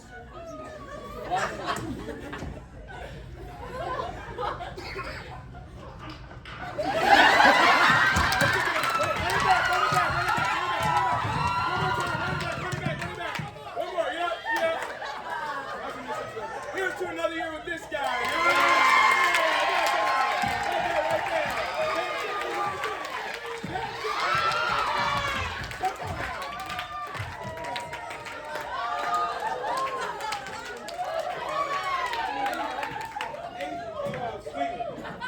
This is a picture from Nathan's TV and film side. This is something about this picture isn't right.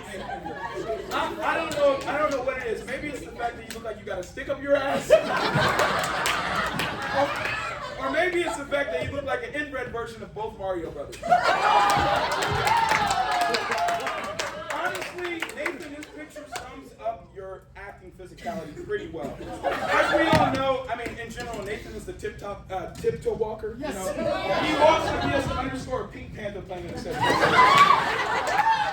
To go with that, Nathan played the Tin Man in The Wizard of Oz, and he also played Selston in Noises Off. Like, come on, two stiff, rusted out men whose main character's notes were immobility and confusion. And I know what you're thinking, typecast, yep, no way. It's very clear Nathan doesn't play stiff. Stiff plays him. Like, Nathan, your acting style is 80% glitching and 20% jaw tension. You know what? Actually, maybe I got it all wrong. Maybe your lack of movement quality is those tight-ass skinny jeans that you're wearing. Nathan, you're a big scream, middle-aged, retired art teacher. But not the kind that makes art, the kind that just stands in the back judging you while he's drinking a chai latte. Nathan, I do truly love your energy, but sometimes you give off vibes of a gungle who's about to explain the difference between fabulous and flamboyant energy. Flamboyant energy. Hey, Zander! Flamboyant energy. Zander Card! You all don't know, me and Zander go way back to acting one, and that's what he looked like when I met him. That's great. Zander, I gotta say, when I first saw you, I was like, guy's cool, but his mom definitely dressed him before he got to college. Before I knew him, we started hanging out, and you know,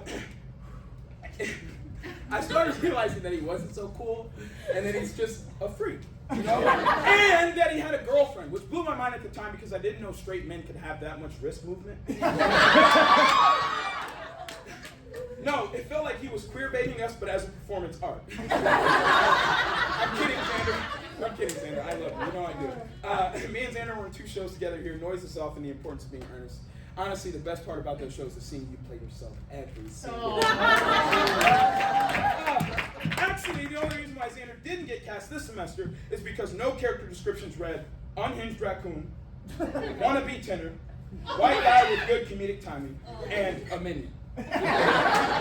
Every time I hang out with Zander for more than 5 minutes, it starts to feel like I'm trapped in a deleted sketch from SNL that he pitched and wrote. Being around Zander is like being stuck in a group chat where everyone is trying to be the funniest, except it's just him all day. One thing I learned about Zander, like everyone said, is that he is so fucking competitive. From keeping the bit going the longest to pickleball, spikeball, video games, or even iMessage games, Zander cannot stand taking an L. Hint why he auditioned for the MT program 3 times. Like, y'all thought he was going to let Jenna walk away with that W that easy? No. He didn't take no for Zander actually showed me earlier this semester that he keeps a record of all the iMessage games we've ever played. All his wins and losses. I was genuinely flabbergasted when I saw this. My reaction was, damn, I beat you 10 times in golf and you only beat me once. Zander's reaction was, yeah, I'm 7-0 in archery though.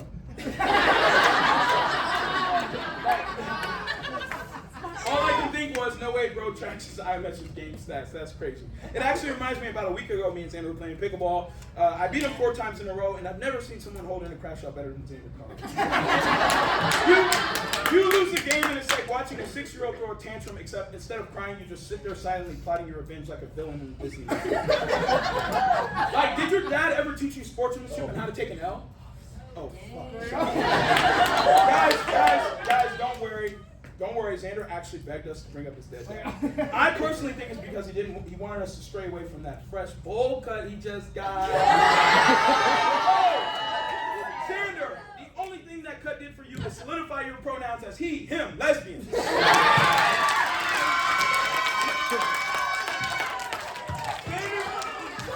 Zander got a haircut and unlocked a new Tinder.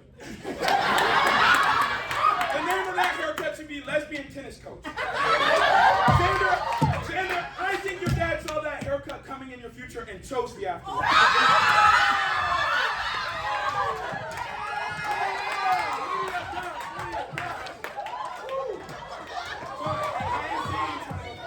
I love you guys. I'm just trying to go fast.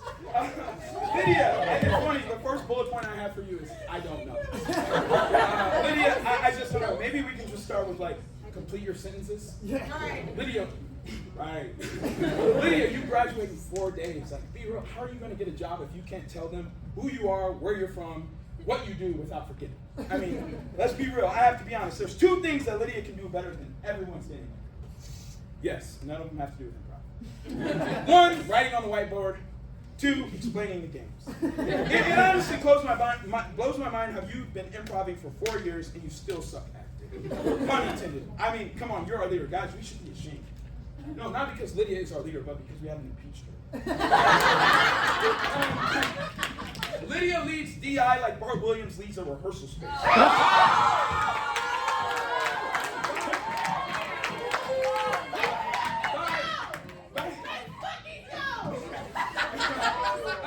By the end of it, she looks confused, and even she doesn't know what she's carrying. But no, speaking of that improv festival, yeah, I really had a great time, except the one thing I regret is not bringing my noise-canceling headphones for how much Lydia yaps. Lydia can talk for 10 minutes straight with no responses and leave you with 0 information and a mild headache. Waking up for the first day of the festival was brutal. I was tired, we had to drive 20 minutes to get there, and I've never been more tempted to jump out of a car in my life. Lydia started talking and just didn't stop. Stick with me. And that was before you took the Adderall, Lydia. Let's be real. So you can imagine how the rest of the day went. Can you vouch? Yeah, I know that's right. So a very scary day. Speaking of scary, like that picture. Yeah, Lydia, you give me such creepy vibes. I don't know if it's because you play with your gum like a toddler or you only blink every other minute. Lydia, actually no, I'm sorry. You actually kind of give me like vampire vibes. No? Anybody else? No, maybe it's just because she sucks the life out of every scene she's in. Let's see here. No, Lydia does have a real gift with improv. She can enter a high scene and instantly convince the audience that maybe now is a good time for them to check their phones. Sharing a scene with Lydia is like improv roulette. Will it be weird? Will it be boring? Will she be a 9-year-old going through a divorce? Hey, you never know with her. Lastly for you, Lydia, if you didn't know, Lydia works at a daycare. Yeah?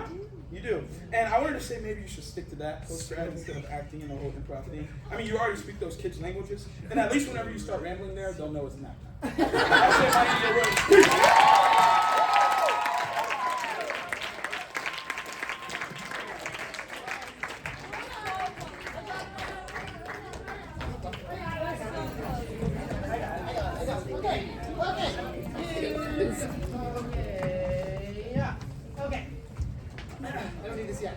Okay, we have a lot of characters in this group, okay? I thought, personally, it was going to be hard to tie them together, but it honestly, truly just happened for me.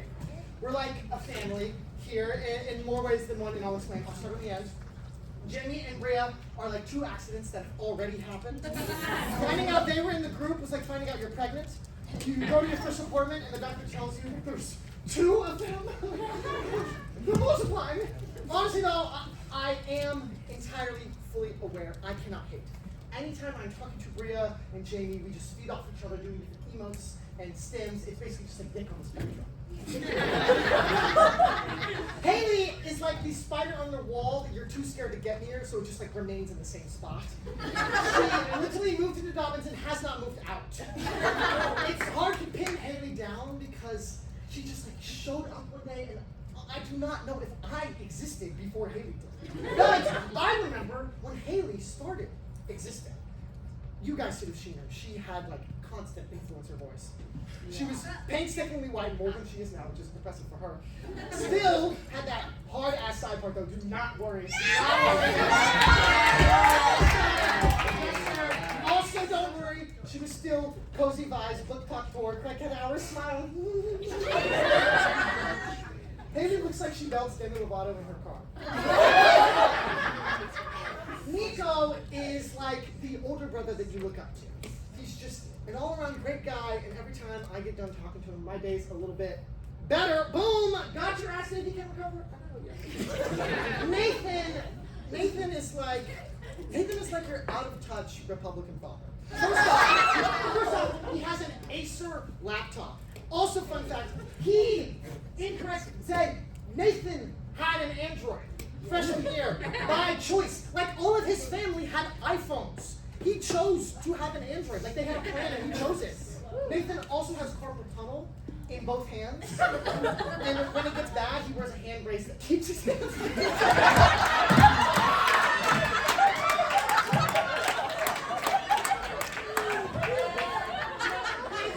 He also has the most normal name ever, Nathan Anderson. That's like a name I see on a billboard offering me health insurance. Nathan looks like the stock footage they show for a hemorrhoid cream commercial. He's like playing with a dog or something. We just need a dog for the commercial, which, Zay, I feel like you could do it. You bark actually every time there's a performance, and anytime anyone happens, you can be a family dog. Here we go. One time I was walking to my car, and someone barked at me, and I didn't even have to turn around. I knew it was Zay, and I had already written that previous joke before it happened. It writes itself. But honestly, I think it's great that Zay barks when he gets excited. He also wags his tail on jewels, but it's far less noticeable. Zay is also a dog because, well, concerning his record, I'd say he's got a humping problem. Yeah. Speaking of dogs, when Anna smiles, she looks like those derpy photos of the smiling pit bulls. Anna smiles like she's missing teeth.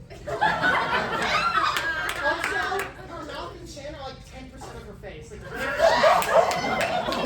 her mouth actually goes straight into her chin. Like, damn, what is the rise shot? The other reason that Anna looks like a pit bull and is like a pit bull is because she has drool coming out of her mouth because she's a child. Did you guys know that Anna got hand, foot, mouth disease? Hand, foot, mouth disease, okay? It's a disease that children get all the time because they put their fucking feet and hands in their mouth. Jesus, how old are you? This many? How are you even here? Did you save up enough brownie points to stay up past your bedtime? Is your mom picking up, or is she sending someone else who works at your trailer park home, you little trailer park baby? How did you even get here? Did you just have on the monkey bars at recess? I don't know how Jayme and Brea didn't get it. I mean, the whole third grade does have recess at the same time. I will say, I am concerned for Brea. Children probably shouldn't be drinking alcohol before puberty. You might turn out like Anna. If my piss had 5% alcohol, Anna would post a 2x speed video of her taking a shot.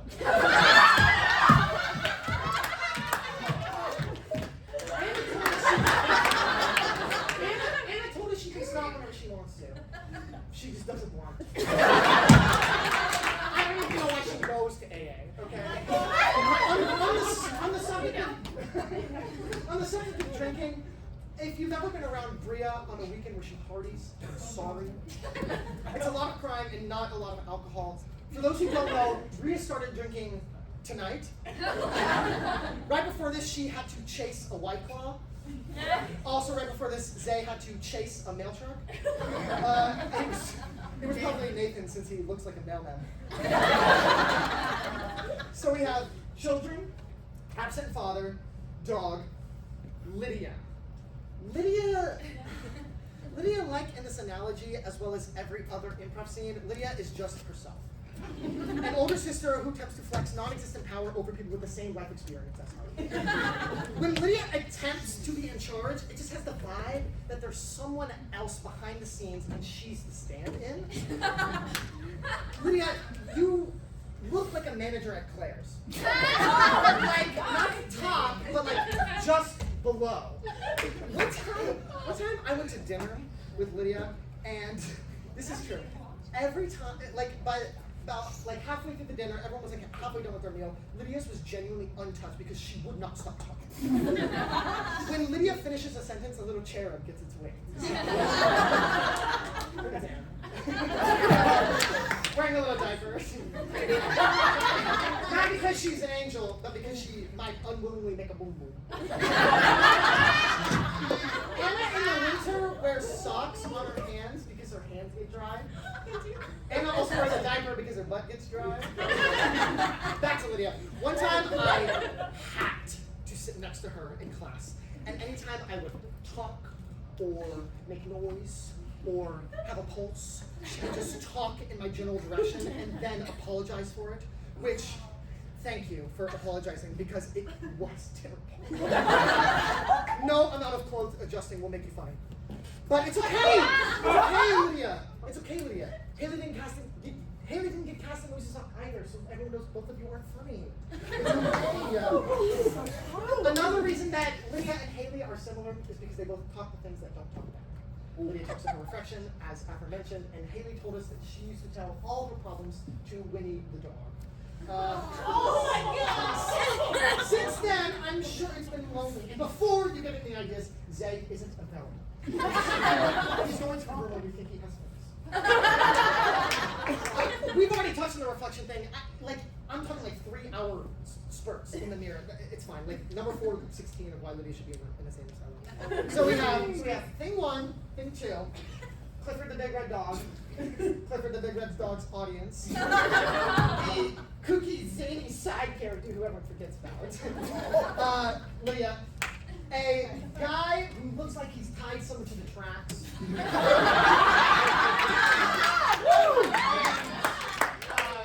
Just a truly creative and incredible performer. Boom! Can you stop? No, not up until this moment, I've said some stuff about Nathan. I made some jabs, but I haven't touched on our roommate stuff. Okay, we lived together for 3 years, as I mentioned. If I had a nickel for every time I saw Nathan do the dishes or pick up the trash, I'd be dead broke, motherfucker!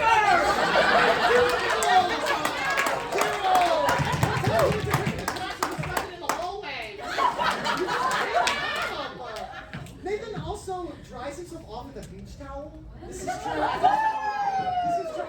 I bet he's used toilet paper to dry himself off. If he had any, which brings me to my next story. Let me tell you guys about toilet paper gate. It started off with Nathan and Nick, my other roommates, saying they were out of toilet paper. So I had some extra, I put a roll in between their rooms, and Nick used some, put it back, ate through the day, and then Nathan gobbled it all up. Nick, like a normal person, went to the store to get toilet paper because he was out. Nathan procrastinated so hard on getting toilet paper, he tells me, he said, Zander, I started to steal toilet paper from River. Which, on paper, makes sense. They don't pay for it, whatever. But Nathan wasn't taking, like, full rolls. He was just taking little snips.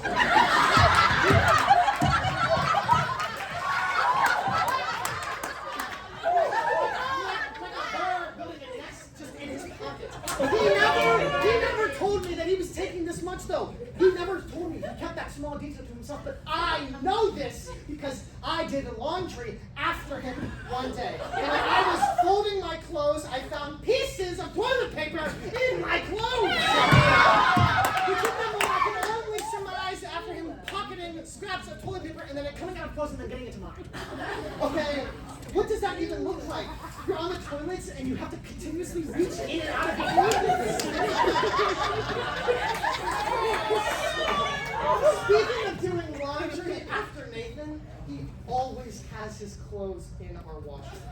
One time I decided to just move his clothes to the dryer. Just to be nice. And for those who don't know, our dryer at Kid Roast takes 3 or 4 runs to go.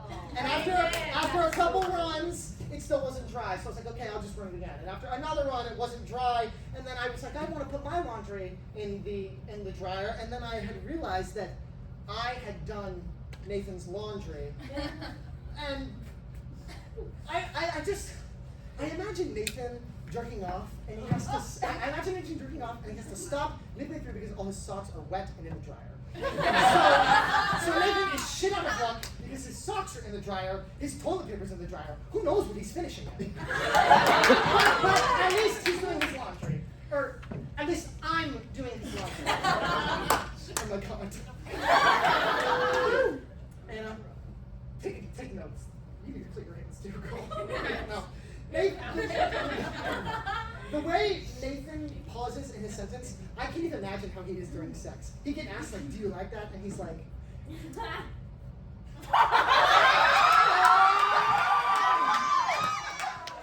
yes. While we're here, let's keep going. Nathan has to get his wisdom teeth out. Like he had headaches for weeks and weeks and weeks. And they would keep him up at night. He would like skip class. And then he proceeded to go on spring break, which he knew was coming, as we all do. And he did not make an appointment to get his wisdom teeth out, naturally, Nathan fashion. What he instead did was wait till finals week. Go on Facebook Marketplace or something, find a guy named Moltz Jr. who just went boogly boogly boo. Nathan only got 1 tooth out, and he was awake.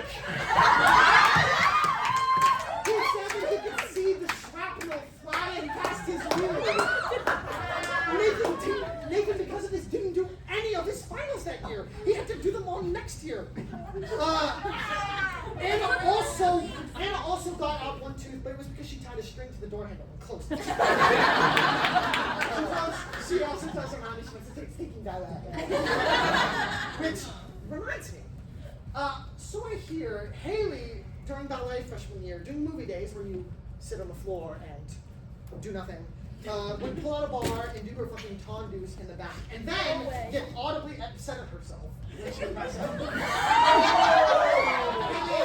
your mom is not here. You don't have to pressure yourself. Speaking of dancing, Nathan has been dancing since he was a kid, which probably attributes to his toe walking. I need to show you guys something. What? These are Nathan's real shoes. These are his shoes. Look at the back of his shoes. They are in perfect condition because he toe walks so much.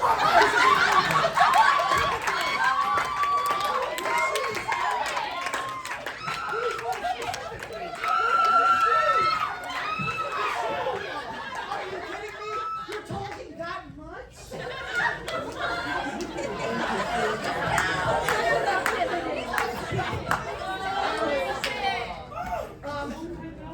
Nathan's Achilles are so short when he drops something, he just gives up. Anna drops something, she bangs her toy table to let mommy pick it up. When anyone drops something, Zay goes, woohoo, and then skids on the tile.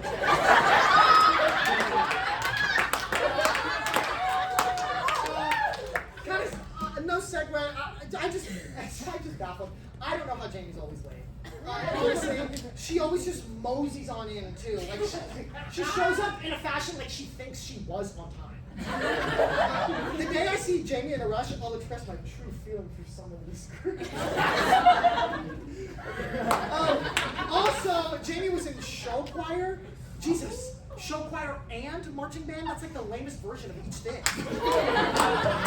The moment you put another qualifier on something, it makes it like way lamer. Show, choir, marching band, middle school, because fucking high school is where it's at. Give me some, yup. When I say eeny money, you say mo, eeny money, mo, eeny money, mo. I say pick someone who's played this game at recess, eeny money, eeny money. When I say eeny money, point to like the hunk in the group, eeny money.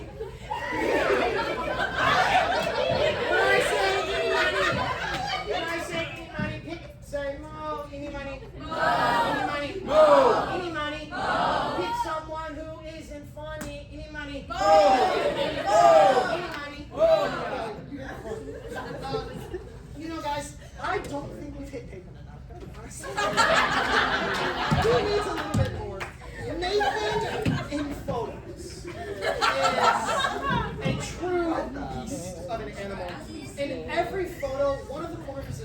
is more closed than the other. You look like the default face they test Snapchat filters on. You also always look like someone who's taking a photo of you for a health magazine. Okay, I get it. Let me tie in someone else who I also haven't really touched. Starting with you. Nathan's password to his computer at home is his name. Oh my god, if you don't have any loved ones to put down, dad, sisters, cats, put any of them. Just your name. Miko, the password to your computer is probably so secure. Nathan uses Pandora music.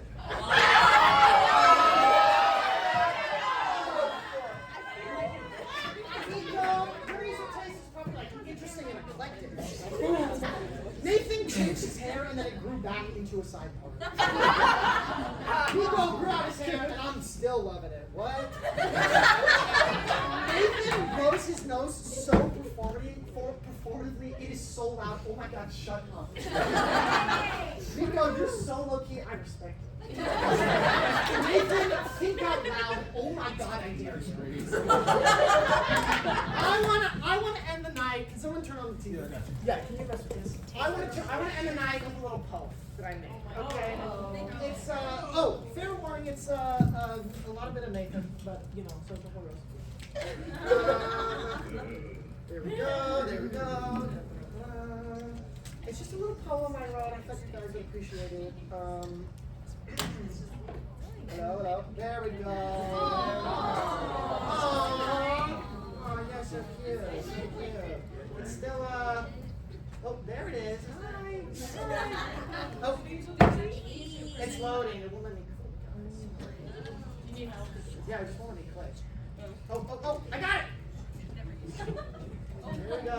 Oh, you also use, okay. Here we go. Oh.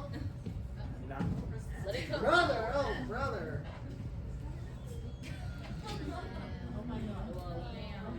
What the hell? What I know, I just don't want it. Okay, one more try and I'm just going to turn around.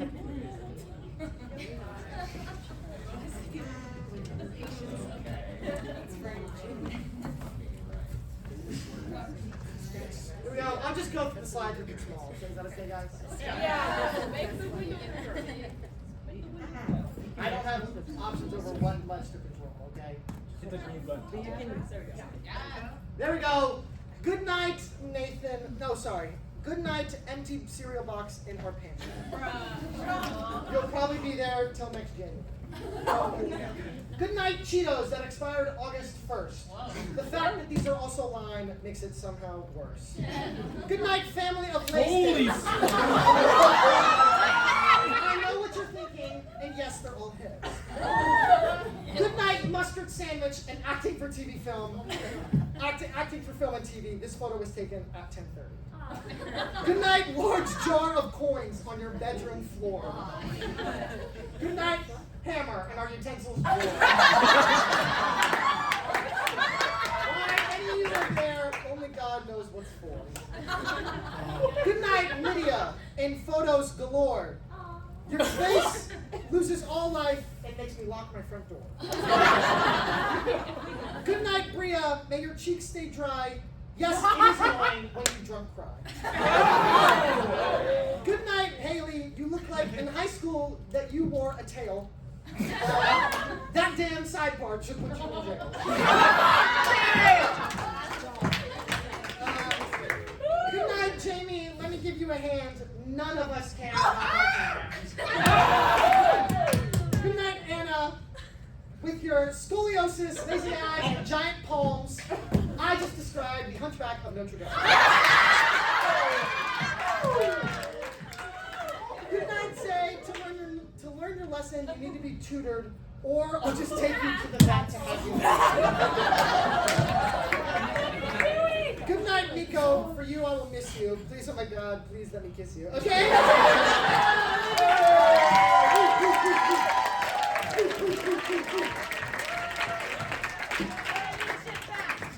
I'm gonna roast my friends and we're gonna get the fuck out of here. Yeah! Alright. First we have Crybaby Brea. You little freak, you. When you auditioned, I never thought you would be so fucking weird. Like, what the fuck is wrong with you? hold up, 1 second. Oh, I brought it up with me. My bad. I brought some water for you. I thought you might be dehydrated because you cry more than anyone I know. Drink it up. All for you. It's full.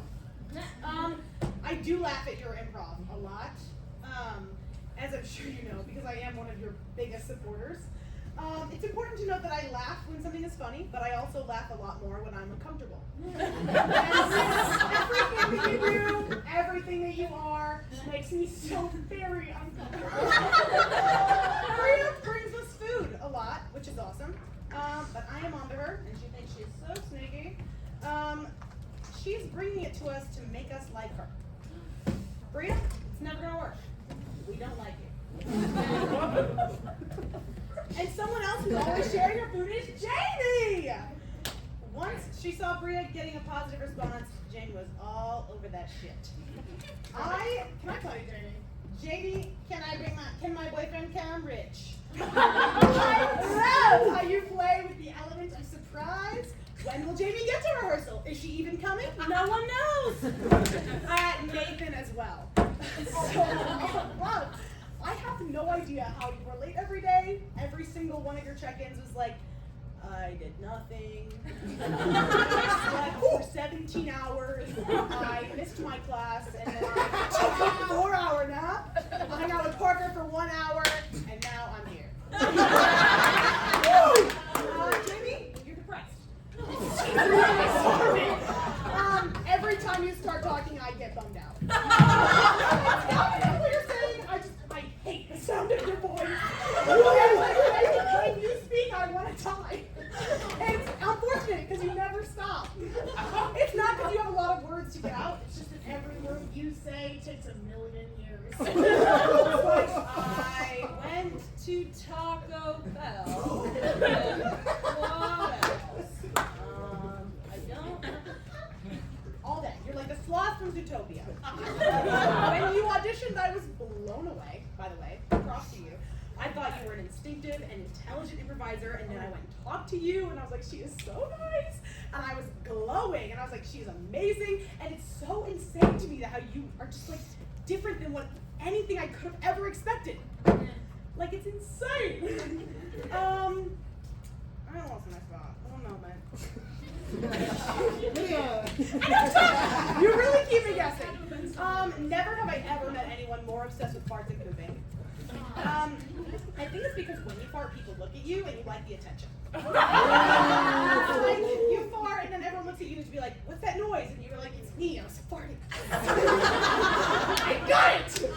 And as I've gotten to know you, I realized you need that attention because as one time, Dicc hung out and Jayme suggested we do a candy salad trauma dump. Jayme brought 3 different kinds of candy so she could share 3 different things to have with her. And I felt that, it worked. I just didn't feel bad for her. I felt bad that I had to hear it. Both you together, I see a lot of myself in you. You should be very scared. We do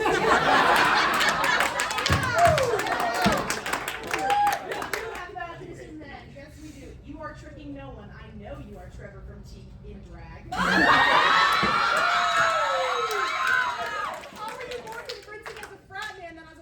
So confusing to me. I don't understand that. Anna mentioned talking to me at parties, and she said that's when I make the most sense. But I just don't believe it, because I know you don't remember a single conversation. I walked in one time to you sitting on a chair and someone shoveling a wine bottle down your throat. Which, and it turned out to be water. I did think it was wine. I was a little frightened for you. And also, what are those sparkly things in your hair? Are you trying to be different? Are you trying? I'm just kidding. Haley, talking to you is like getting shot with a machine gun of questions. Tell me about your high school experience. What was your freshman friend group? What was your family situation like growing up? Are you close with your parents? What are your siblings like? And what is your nightly routine? How long do you brush your teeth? How often do you masturbate? Haley, it's too much information! She wants to know everything. And then she will use it against you in a roast format. When Haley auditioned, our own Harley, however you pronounce her last name, said that she was just the Disney princess vibe that we were missing, as if I was not Disney princess enough. I didn't know that Disney princesses pumped everything. Every chance Haley gets, she goes like this and see, what are you doing? That's so true. That's true. I just know what she was doing. She is humping. She told us all. We know. Miko, last year, I would have killed to be able to roast you. You made me so fucking mad sometimes. And I liked you. I liked you a lot. You could just be such a fucking bitch sometimes. I was so fucking cool. There were at least 2 separate occasions where I had a full hour conversation with my father about how much I fucking hated you. To clarify, I liked you. But it's just that you just make me such a bitch. And the time has finally come. And it's my turn to roast the fucking shit out of you. But there is one problem. When I sat down to write my roasts, you were a lot nicer this year than you were last year. And a lot of my roasts that I rage wrote last year don't make any sense. So, one of them, I had an idea to do diary entries. Obviously that didn't happen. One of them was, Dear Diary, Miko was mean to me again today. That's it. Like, that was one of them. Like, and now you had to start being mean. You had to start being nice all the time. Like, one last bitch move before I go. You took all of my fucking roasts away from me. Thank you, Miko. I'm Miko. I'm going to be nice and participate really well in rehearsal. I'm not going to cause a single problem, and I'm not going to make you crazy even one time. And you know what I'm also not going to do? I'm not going to try to take over. Fuck you, Miko. You took all my roasts away. Are you serious? For everything I had to put up with last year, you are a perfect saint this year. Are you kidding me? You are such a bitch. Oh my god. Okay. I'm sorry, I lost my spot again. I got going. What's crazy is actually now, when I call my dad, fun fact, I have to defend you to him. Which is really upsetting for me. Because again, I complained about you a lot. And so now I have to call my dad and I'd be like, no dad, he's not a little bitch. Like, please leave him alone. He's really nice this year. I swear. Actually, I think you would really like him. Really, you're very similar, which makes sense because you're both 45 and have back problems. I'm so sorry. You only look like you're 45. And you will look like you're 45 until you are 45, at which point you will look 80 until you die. Finally, they said your forehead is big, and that is just not true. It is proportional to the rest of your giant ass head. You walk like someone is constantly pumping a pole up your ass. What's wrong with that? He literally walks like this. Crazy! He had to do 0 character work to be the Tin Man. You look sick. Not cool. Ill. Seriously, when I think autoimmune disease, I do not think of a specific person. But when I look at you, I do think autoimmune disease.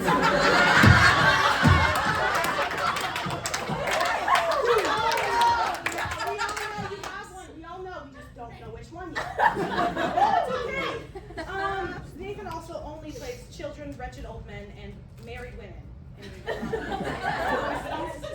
He's also late to every rehearsal.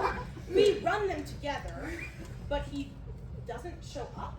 Or no, wait, he's there. He's just there 30 minutes late. He's on his way. Oh my god. Nathan, I really hate to break it to you. You are a mess. Everyone gave me shit about ADHD and Adderall, but Nathan, I really tell you something. You have ADHD. If I had any Adderall to spare, I'm on the max amount, guys. If I had any Adderall to spare, I would send it your way. You Zay. Oh my god, Zay. What is with that derpy ass face? Why do you look like that? Everyone thinks you're really cool, but you're walking around looking like Flat Kirby.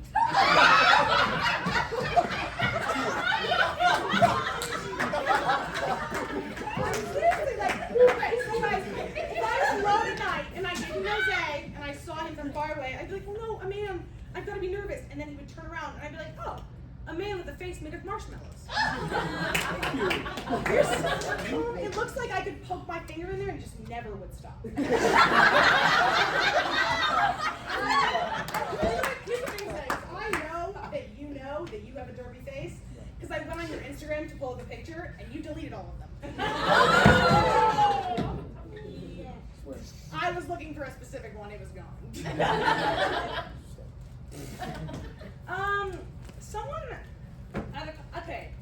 A couple times at a party, someone came up to me, and I don't remember who she was, but someone came up to me and she was like, drunk. And she was like, did Zay ever screw you over? And I was like, no, why? And she said, well, we're making it club.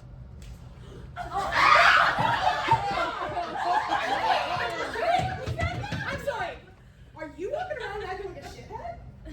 Because people like DI. Like, people like us. People in DI don't have hate clubs made about them. You can't be doing that. So on behalf of DI, I would like to apologize to this girl. I don't remember who she was. I'm sorry if that reminds you of your experience with Zay. But it's just how it is. And DI's official stance on it is apologetic. A copy of that letter. So I'm sure you'll need it again. Honestly, though, really fast, but can I have my water back, Brea? Yeah, my mouth is so dry.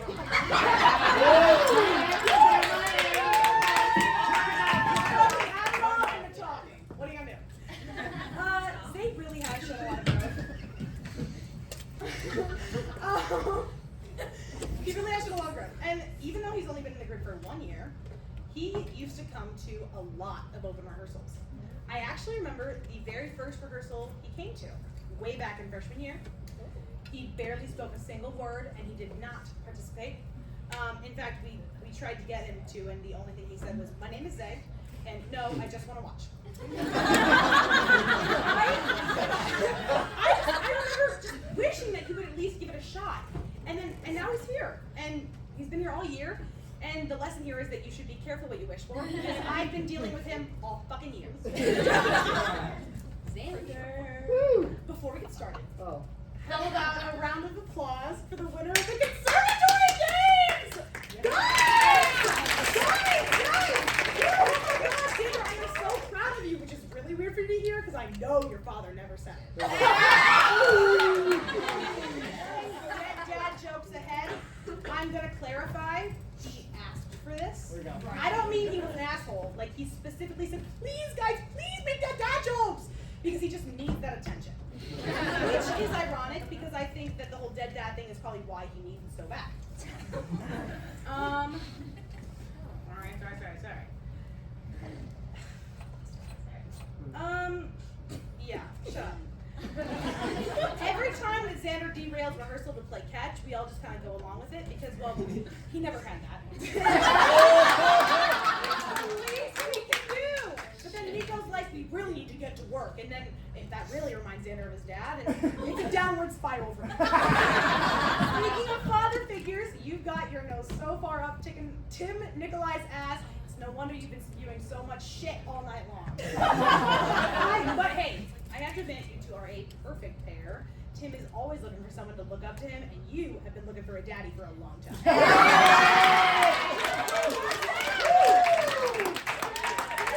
Hey, Zander got a lesbian to date him. I don't have anything for that.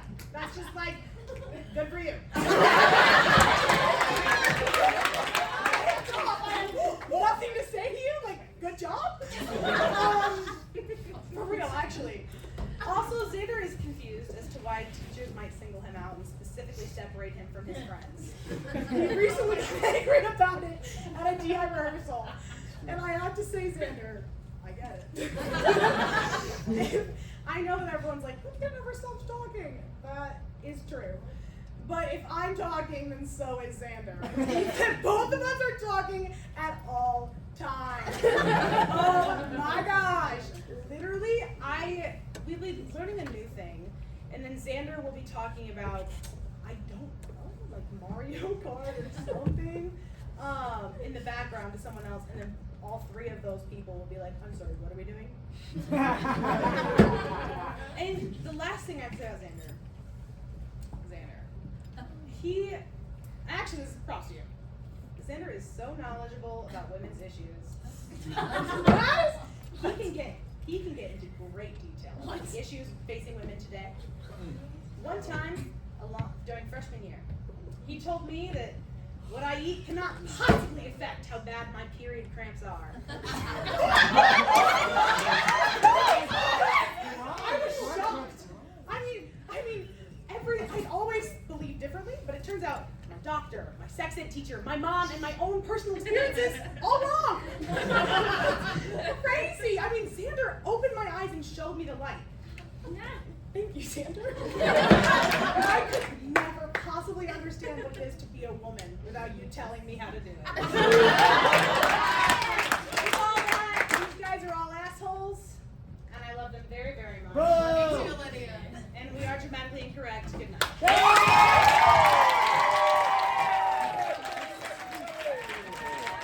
Thank you so much for coming this late. Have a good night. Bye.